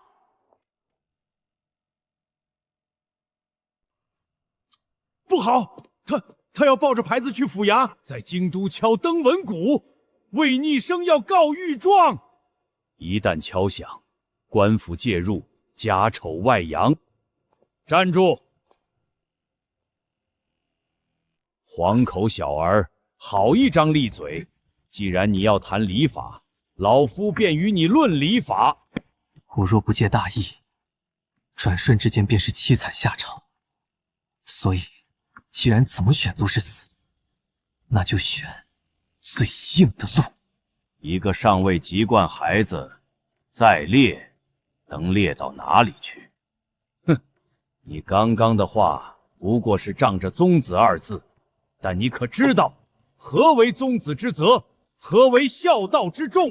礼具内则有云：孝子之养老也，乐其心，不为其志。你对生父长辈言语如刀，态度高傲，现在又抱住先祖神位威胁长辈，这便是你长房宗子的孝道，这便是你读圣贤书的教养。你口口声声大宗小宗，却忘了尊尊之上还有亲亲。骨肉至亲岂是一纸过硬文书便能斩断的？你说我们代管是侵吞，老夫问你，你如今可能算出田亩之数，可能辨别契如真假。说难听一点，你连这祠堂的门槛都迈不过去，便要独掌偌大家业，这不是守业，这是败家。逆生，我知道你心中怨我，但你也不可以带着你祖父和大伯的神位做出这种事啊！严氏家训有言，骨肉之爱不可以减。你方才说大宗不可欺，好，我们认你是大宗宗子，但大宗宗子便可以不认生父，便可以对族中长辈横眉冷对。你四父，我兄长，若在天有灵，见你这般目无尊长，怕是死不瞑目。明德说的在理，黄口小儿，代管二字并非我魏家一族中首创。周行统虽有你所谓归宗子之条，但也有诸户爵财产尽给在世诸女之例外。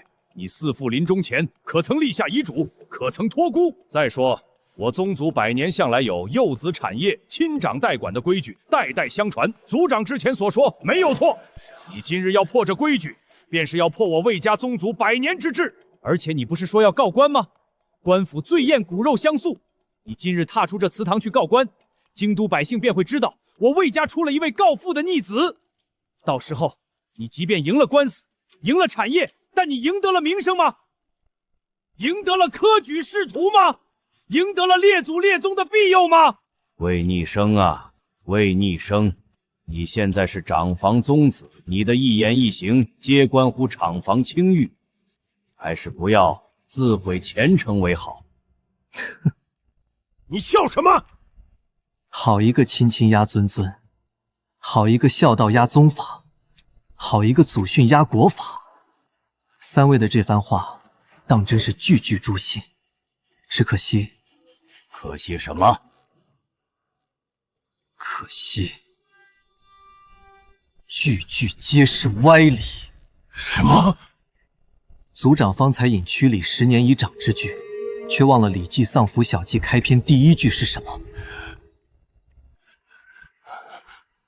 是。别想了，我来告诉你：亲亲、尊尊、长长，男女之别，人道之大者也。三者并列，何曾说过亲亲高于尊尊？若亲亲真能压尊尊，那历朝历代何必立嫡长子？何拜定大宗小宗？这逆子不是还没启蒙吗？怎么懂这么多？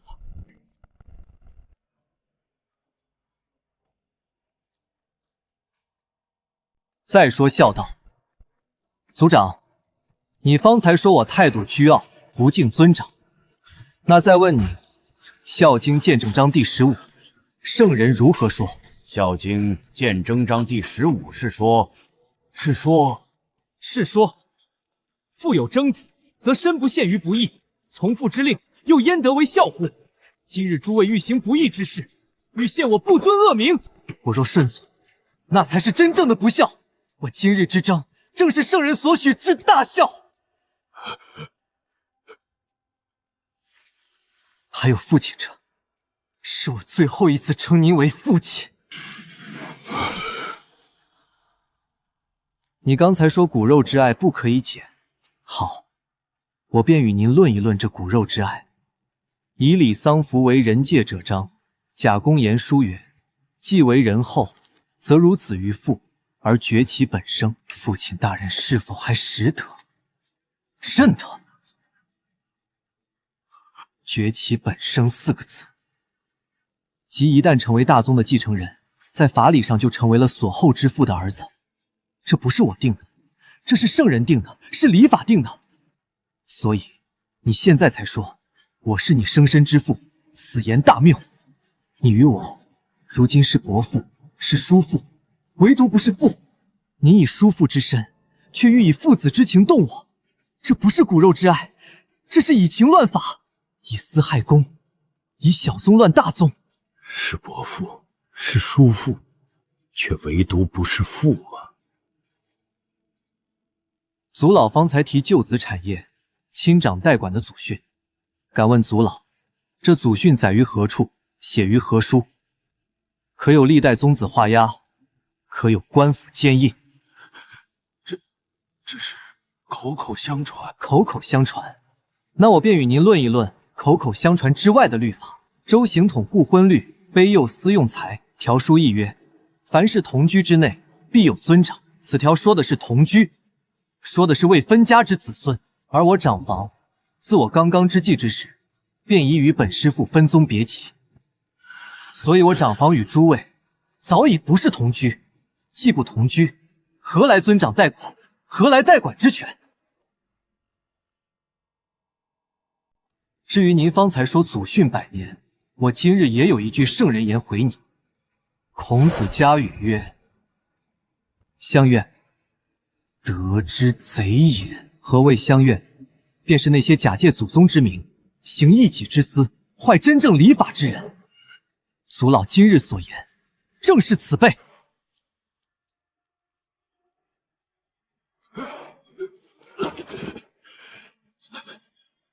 黄口小儿，居然辱我！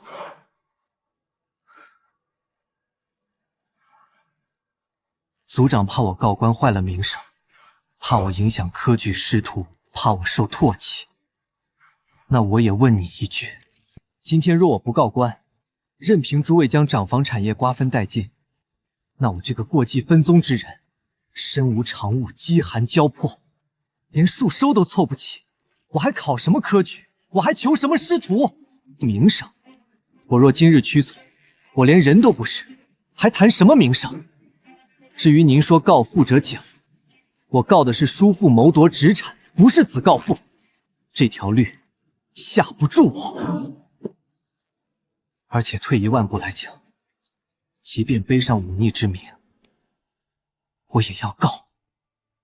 我宁可站着背着骂名告到府衙，也绝不跪着捧着孝名被人吃干抹净。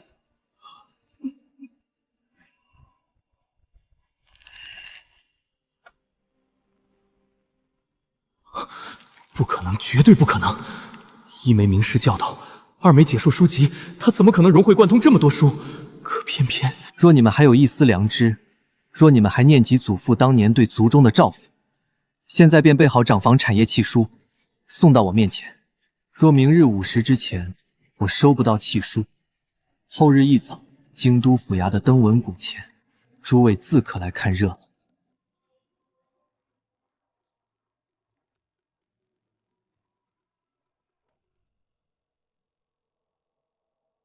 站住！孽子，你以为你出得了魏家门吗？来人，给我拦住他！你以为我背后没有人吗？你说什么？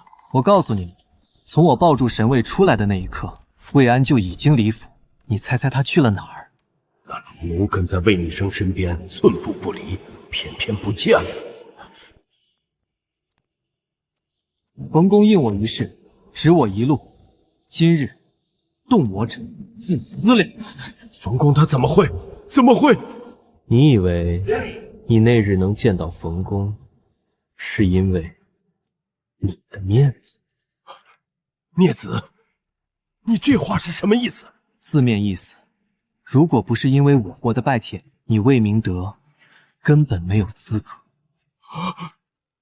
他的拜帖，孽子给冯公递了拜帖，那日冯公只见自己，是因为提前递了帖。官人，什么冯公李公，这里是魏家祠堂，不是你们京城那套。一个小儿也敢拿外人来压宗族，明德，你怎么回事？被一个小崽子吓成这样！祖叔，别乱动。那孽子口中的冯公是冯衍，前首辅，门生故事遍朝堂，你们不要乱动。我们见过最大的官就是知县，首辅那是想都不敢想的人物，而这种人物却被魏逆生当成了汉身坟。当朝首辅我们惹不起的，他背后只要站着冯衍，我们根本动不了。明天，给我一个答案。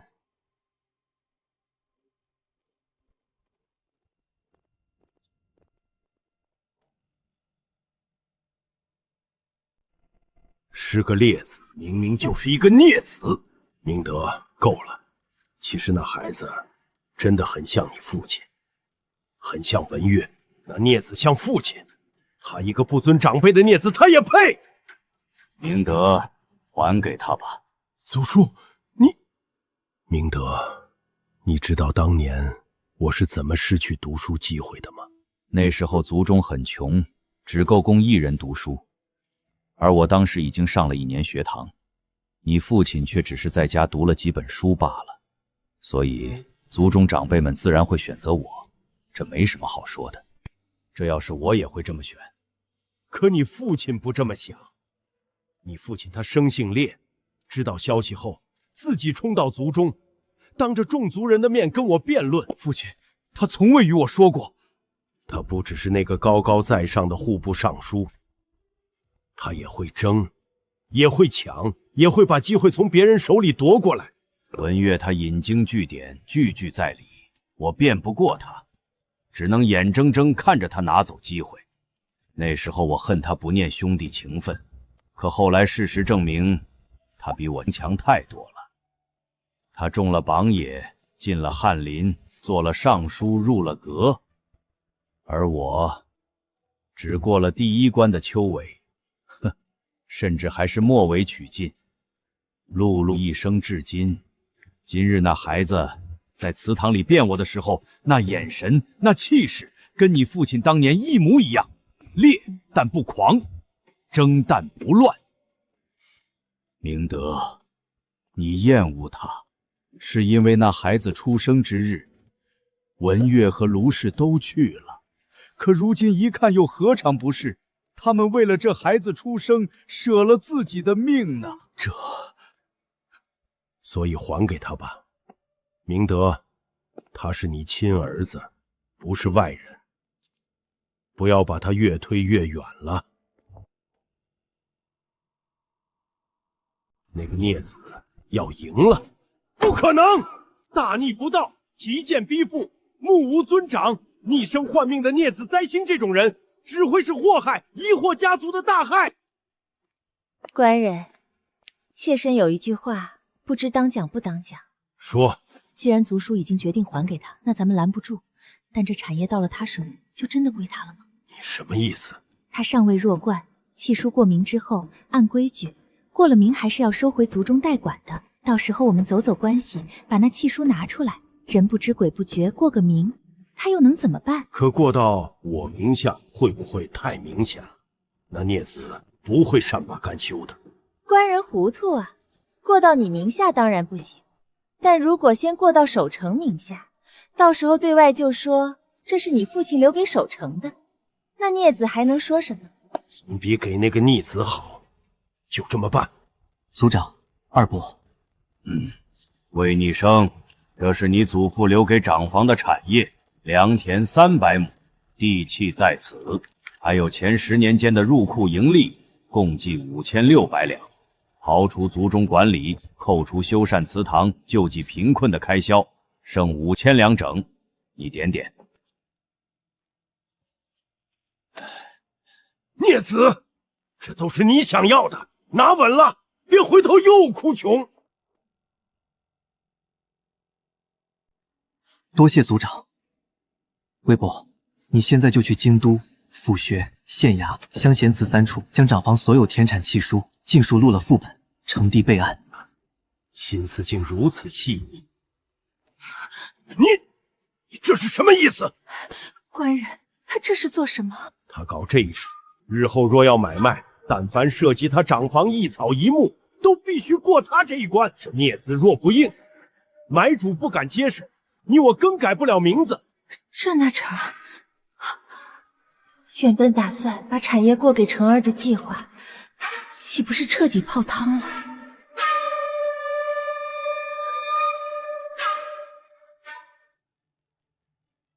魏伯，快去快回，我在这等你。那些契书现在已经是那孽子的，我有什么资格和名义了？好，你厉害，你算无一策。如今一切事情已了，既然已经分宗，你也拿回你自己的东西了。从今往后，我京都巨鹿卫氏，再无你魏逆生。他终究还是把这个孩子推走了。你不是早就想走吗？走啊！你现在就给我滚，不准再回来！多谢抬爱，日后我也不会以你一脉自称。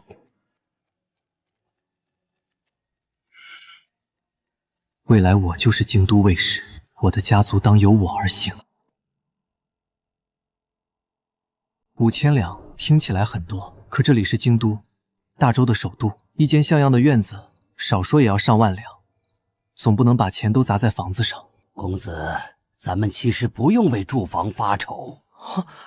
老奴说过了，你不用走寒门路子。别忘了，老爷当年可是入阁兼户部尚书。老爷入阁任户部尚书那些年，可不止魏府一处房产。魏伯，这是什么意思？当年老爷官居户部尚书，又是阁臣，想求他办事的官人富商多了去了。可金银珠宝老爷不收，田场地债老爷也不要。但有些东西推不掉，也不好硬推。房产？对喽，有人摸准了老爷的脾气，不直接送给他，借着大公子刚过秋位中得举人，有人便上门在大庭广众下就说是给大公子贺喜的。老爷当时再清正，也不好当着众人的面把贺礼扔出去。后来呢？老爷退了一部分，但有一处因为不大又偏，就留了下来，而且宅子一直在大公子名下。如今按理说该归你。房子在哪儿？在皇城西门外，过桥就是。西门，以皇宫为中心，以四方4门为界。西门出去便是外城，那里住的都是小商小贩，三教九流，什么人都有。那确实有点偏。是偏，所以当年才得以留了下来。而且那院子多年没人打理，恐怕已经脏乱的不成样子了。脏乱怕什么？比起花钱租房子，有免费的地方住，我不嫌弃。不过魏伯，那院子有多大？2进的小院儿不大，前院正房3间，厢房2间，后院还有几间小屋，总共也就10来间屋。那我们明日先去看看。对了，魏伯，那院子多年没人住，咱们俩打扫不过来，得雇几个人。公子说的是，只是这雇人的门路，老奴不太熟。还有魏伯你不熟的？那你当年在魏府，那些人是怎么来的？公子，老奴当年跟着老爷干的都是大事，魏府的人大多是家生子或者签了死契的，其余的更是由管家负责。不过我们现在用不起死契的，得雇短工。我也是这么想的。要去哪儿找这样的人？老奴倒是有个人选推荐。谁？崔福。他只是庶出，跟崔氏不是一条心，钻营的本事不小。牙行混混跑腿他也认识。崔福这人能用，但得拿捏住。明日找他过来，先给点甜头，再让他知道跟着我比跟着他姐姐有前途。这种人不怕他贪，就怕他没胆子贪。公子，这也太破旧了，要不咱们先租个干净的院子，慢慢收拾这里。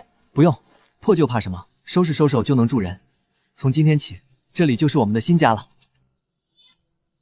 这屋荒废许久，是你们买下的吗？不是，晚辈正是此屋的主人。在下徐礼，现任顺天府知事。顺天府知事从8品，管的是京畿地区的文书杂物，官职不高，但好歹是京官，管着些具体事务。晚辈魏逆生，见过徐大人。家父魏明远。那工部余衡司主事魏大人是你？大人口中的工部余衡司主事魏大人，是在下二伯。晚辈是长房一脉，今已分宗。等等，你的名字魏逆生，你就是那位拔剑诸恶仆的烈子？不敢当。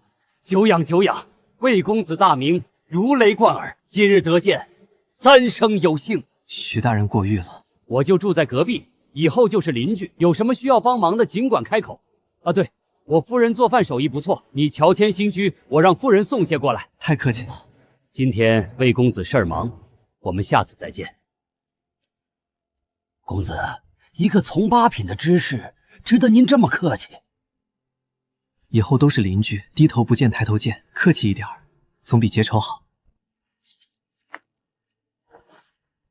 而且，他是顺天府的知识，咱们日后要在这里安家落户，少不了要和顺天府打交道，说不定哪天就用得上。公子说的是我想窄了。魏伯不是想窄了，是替我操心太多了。这就是那小祖宗的新家，不过破是破了一点儿，但好歹也是个2进院子。崔福，魏公子，好久不见。你大哥走崔氏的关系调回南昌府了，这事你知道吧？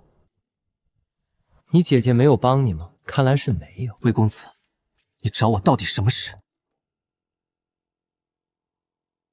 崔福，公子刚搬来这儿，院子要收拾，你在京都路子广帮忙雇几个靠谱的短工，按市价给钱，不亏待你。原来就这事，正好赚个跑腿费。放心，少不了你的。得嘞，我现在就去办。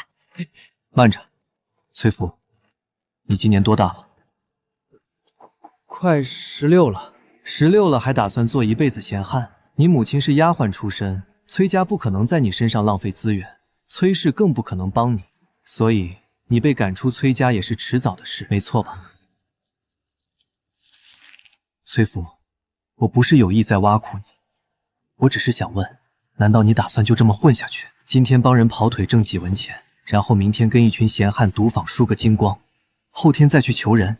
这是我的事。崔福，你娘还没享过福吧？你离家后可就再也没办法接她出去了。崔福，公子是看你是个可用之人，你要是只想混日子，今日这差事公子也能找别人办。魏公子，你到底想让我干什么？给个明话。我的意思很简单，你帮我做事不是1次2次的跑腿，是长久稳当的差事。日后我魏逆生起来了，你崔福就是跟着我起来的老人。如果是别人，我可能只当他在画，可面前的人从偏院弃子到自立门户，每一步都走得很稳，而且他身后还站着冯首府。我没得选，崔家没有把我当人，我是庶子，迟早要出府，但我想把母亲接出来享福啊！魏公子，我崔福以后就跟着你了。跟着我不是一句话的事，你得证明给我看。怎么证明？先把人顾好，要老实能干的，要信得过的办好了，咱们再谈以后。是，公子放心，我一定办好。老奴看，他就是想在公子手下吃一顿长久饭罢了。魏伯，这世上有谁不是呢？大家的第一想法都一样，都想吃一顿长久饭。可等到那饭越来越好吃，离不开了，自然就变成了忠心耿耿。再说了，崔福在市井混了这么多年，路子广，懂规矩，这种人用好了，可比那些家生子还趁手。公子可还满意？小的别的不行，跑腿办事还是有一套的。这一套下来统共150两。崔福，你愿不愿意以后就跟着我当个押犯？我原以为最多收做杂役，没想到竟然是押番，随从护卫，办亲信，干的也是主家隐私的事活。崔福，多谢公子抬举，小的愿为公子效犬马之劳。把事情办好就行，日后咱们家人会越来越多，你多上点心。小的一定尽心尽力。这是之前魏博从冯府带回来的冯衍的亲笔信，应该看看了。信中无言，均可自荐了。冯公在魏府有眼线，知道我被围攻，更知道一封信就足够威压那些族老。更直白的意思是，你说什么我都认。这是冯老给我的底气，也是他的考验。如果我扶不起，这张纸什么用都没有；但如果借势而起，这张纸就是千军万马。冯公，这份礼我为逆生收下了。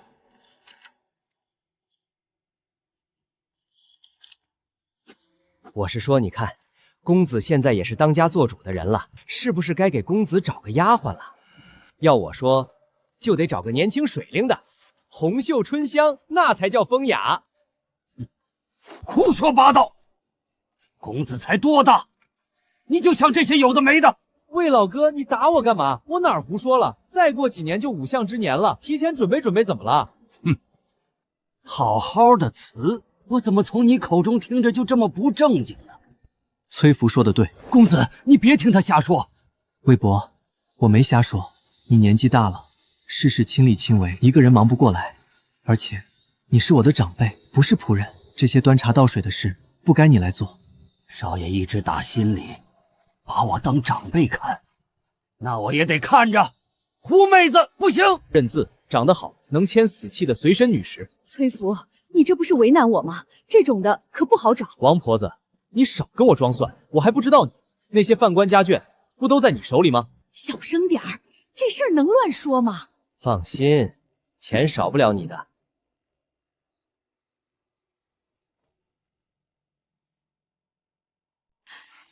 公子，他们都是本该冲入教坊司的，有些跑了，有些被转给王婆子这样子的官行私下收留。他们都识字，懂规矩，比外面那些野路子强多了。只是户籍所限，只能签死契。你看看有中意的没有？丁香结子芙蓉涛，不系明珠，系宝刀。公子好眼力。福建建宁府的3条簪，我没认错吧？是，民女家乡，女子出嫁前都这么簪发，只是如今回不去了。公子好眼力，曲娘可是我们这儿最好的一个，她父亲是建宁府的官人，犯了事家眷充公，她一个小姑娘家顶着个饭籍，没办法，只好就她了。曲娘读过书的，会认字，会算账，琴棋书画都懂一些。如果没什么问题，就画押吧。曲娘见过公子。魏老哥，没想到公子喜欢这款，我还以为公子喜欢那种温柔小意的，没想到。胡说什么？公子才多大，懂什么喜欢不喜欢的？我哪儿胡说了？你看那姑娘眉眼，那身段，那气质，虽然高了一点，但将来肯定是个美人胚子。公子现在就放在身边，这叫培养感情，懂不懂？曲娘，你恨吗？恨过。现在呢？不恨了。那就好。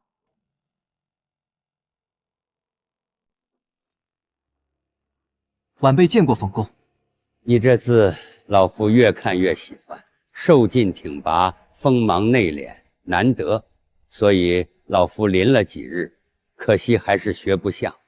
冯公过誉了，晚辈只是胡乱写的。胡乱写？那你在魏家祠堂里那番话也是胡乱说的？你在魏家的礼法辩论，句句引经据典，条理清晰，把那些族老们变得哑口无言。不过老夫很好奇，你在偏院关了10余年，即使有读书的机会，也不过这1、2个月，你是如何做到的？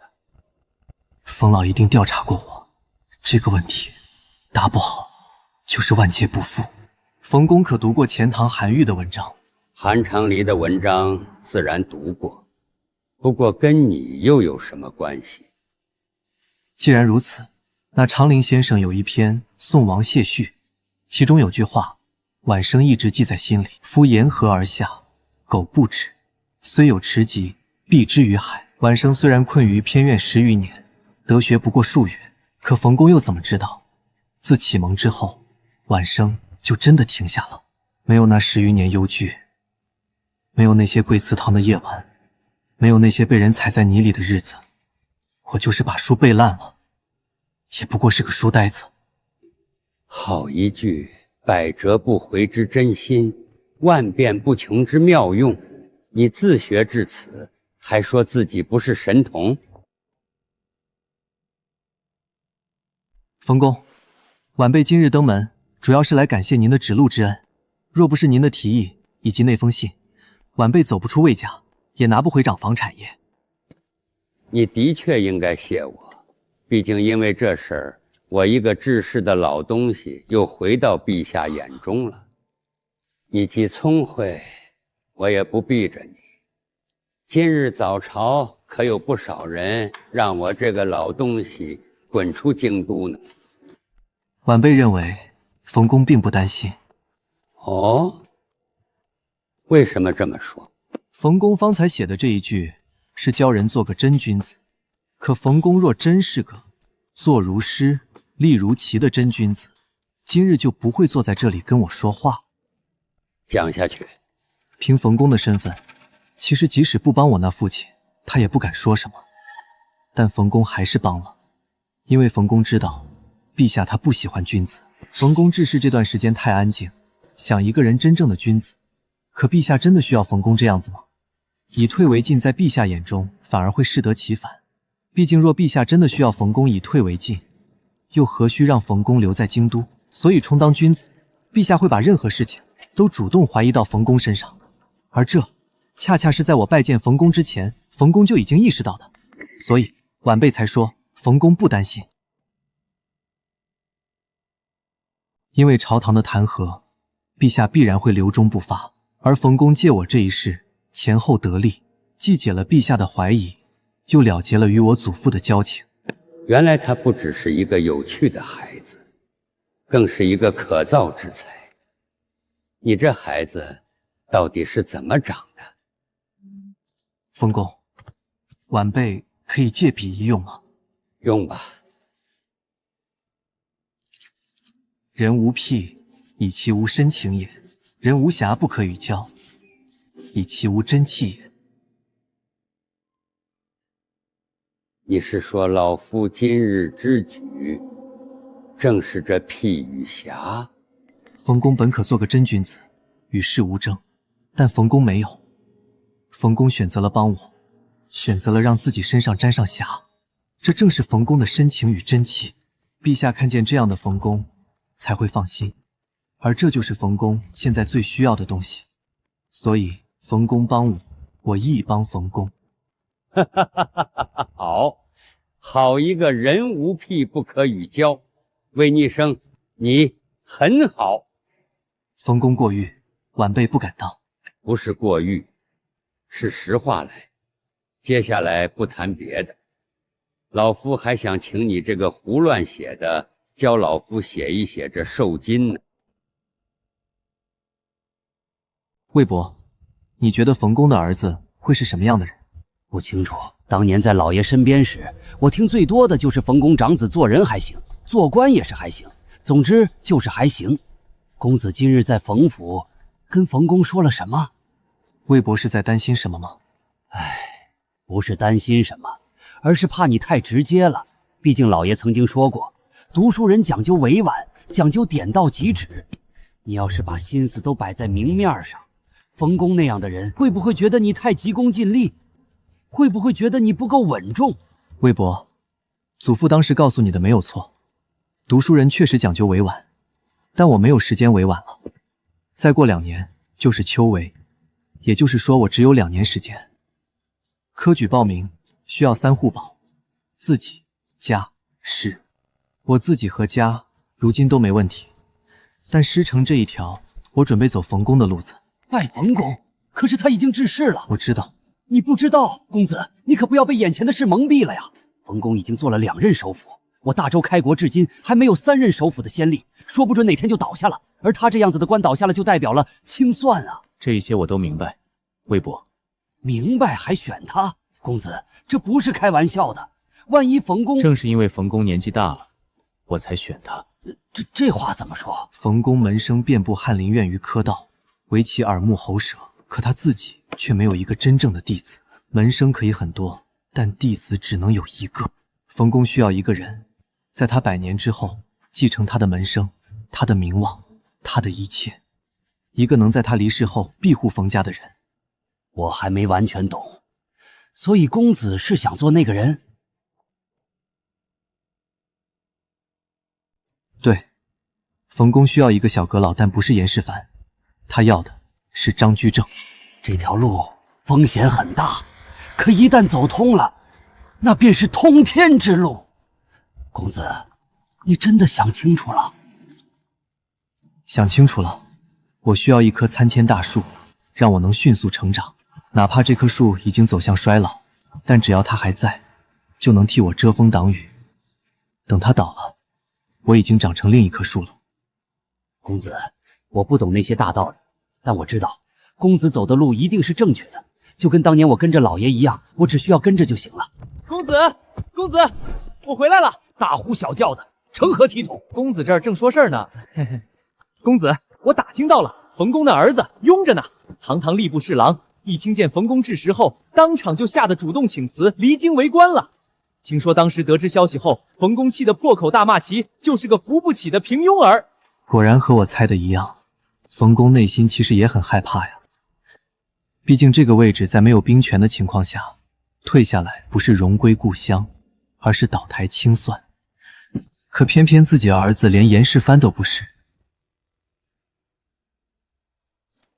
这个孽子只会劝我告老还乡吗？老爷您滚！安稳？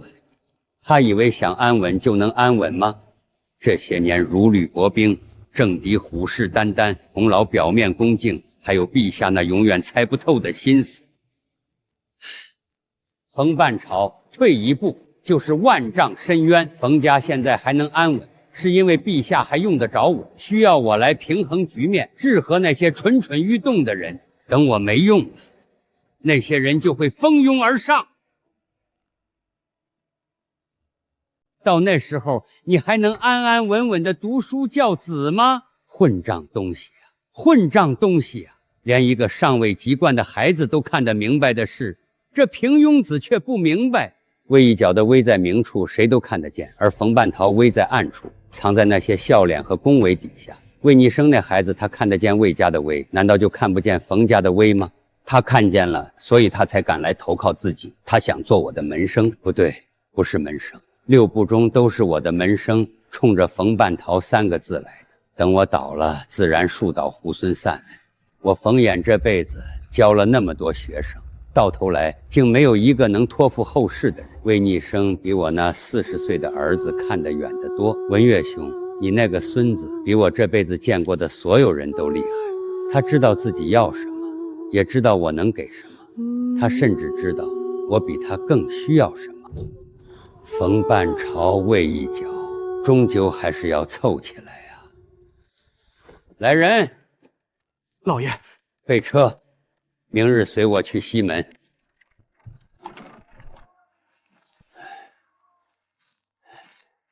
别出声，那是冯公，前首辅冯衍。官人，你没有开玩笑，前首辅来找隔壁那个被赶出来的孩子，都怪你！我当初就说该去道贺，你非说省钱。现在好了，现在冯公亲自上门，我连个面都不敢露。我哪知道？而且这不是你说没有那个闲钱吗？我说你就听啊！你知道什么？少爷，冯公来了。公子难道能预不先知？冯公竟然真的上门了。冯公来了。呵呵，不来不行啊。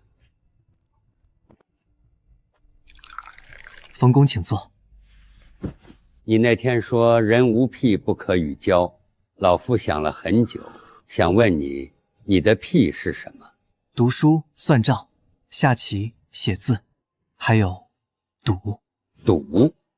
赌什么？赌命，赌运，赌一个前程从偏院到今日，晚辈每一步都是在赌。那你觉得这一局你赌赢了没有？冯公不是已经来了吗？好一个冯公不是已经来了吗？魏逆生，你这个人老夫收了。多谢冯公。往后这孩子的事儿就是我的事儿。是。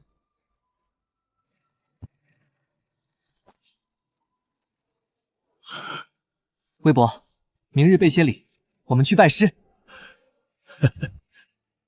前首辅冯衍要收魏家那个列子为弟子，这可是可以震动整个京都的大事，恐怕明天整个京都都知道了。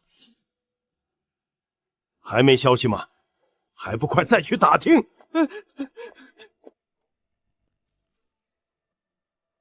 官人别急，那孽子魏逆生才离家多久？冯公那样的人物，怎么可能让他做弟子？是不是假的？那个孽子怎么可能有这么大的造化？不，老爷，消息属实，冯府中门大开，京都4品以上官员大半都去了。怎么可能？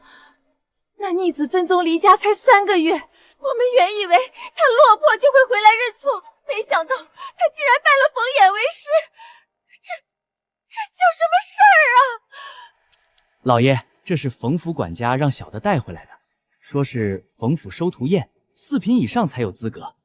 但老爷毕竟是冯公未来弟子的本生父，可以越品级携家眷上府。冯府4品以上才有资格，老爷一定高兴坏了。在笑什么？混账东西！你不会以为这是在跟我报喜吧？官人，那咱们还去吗？去，当然去。退回去就是打冯老的脸，不去以后官场怎么混？那个我恨不得从没生过的，被我赶出家门的孽子，如今要站在冯府中堂接受满朝文武的恭贺，而我还要带着笑脸去给那个孽子捧场。官人，快去拿清心丸来！我花了10余年才从魏家走出，接下来便是入海上天，下一步便是科举入仕，让魏博亲眼见我考到进士的那一天。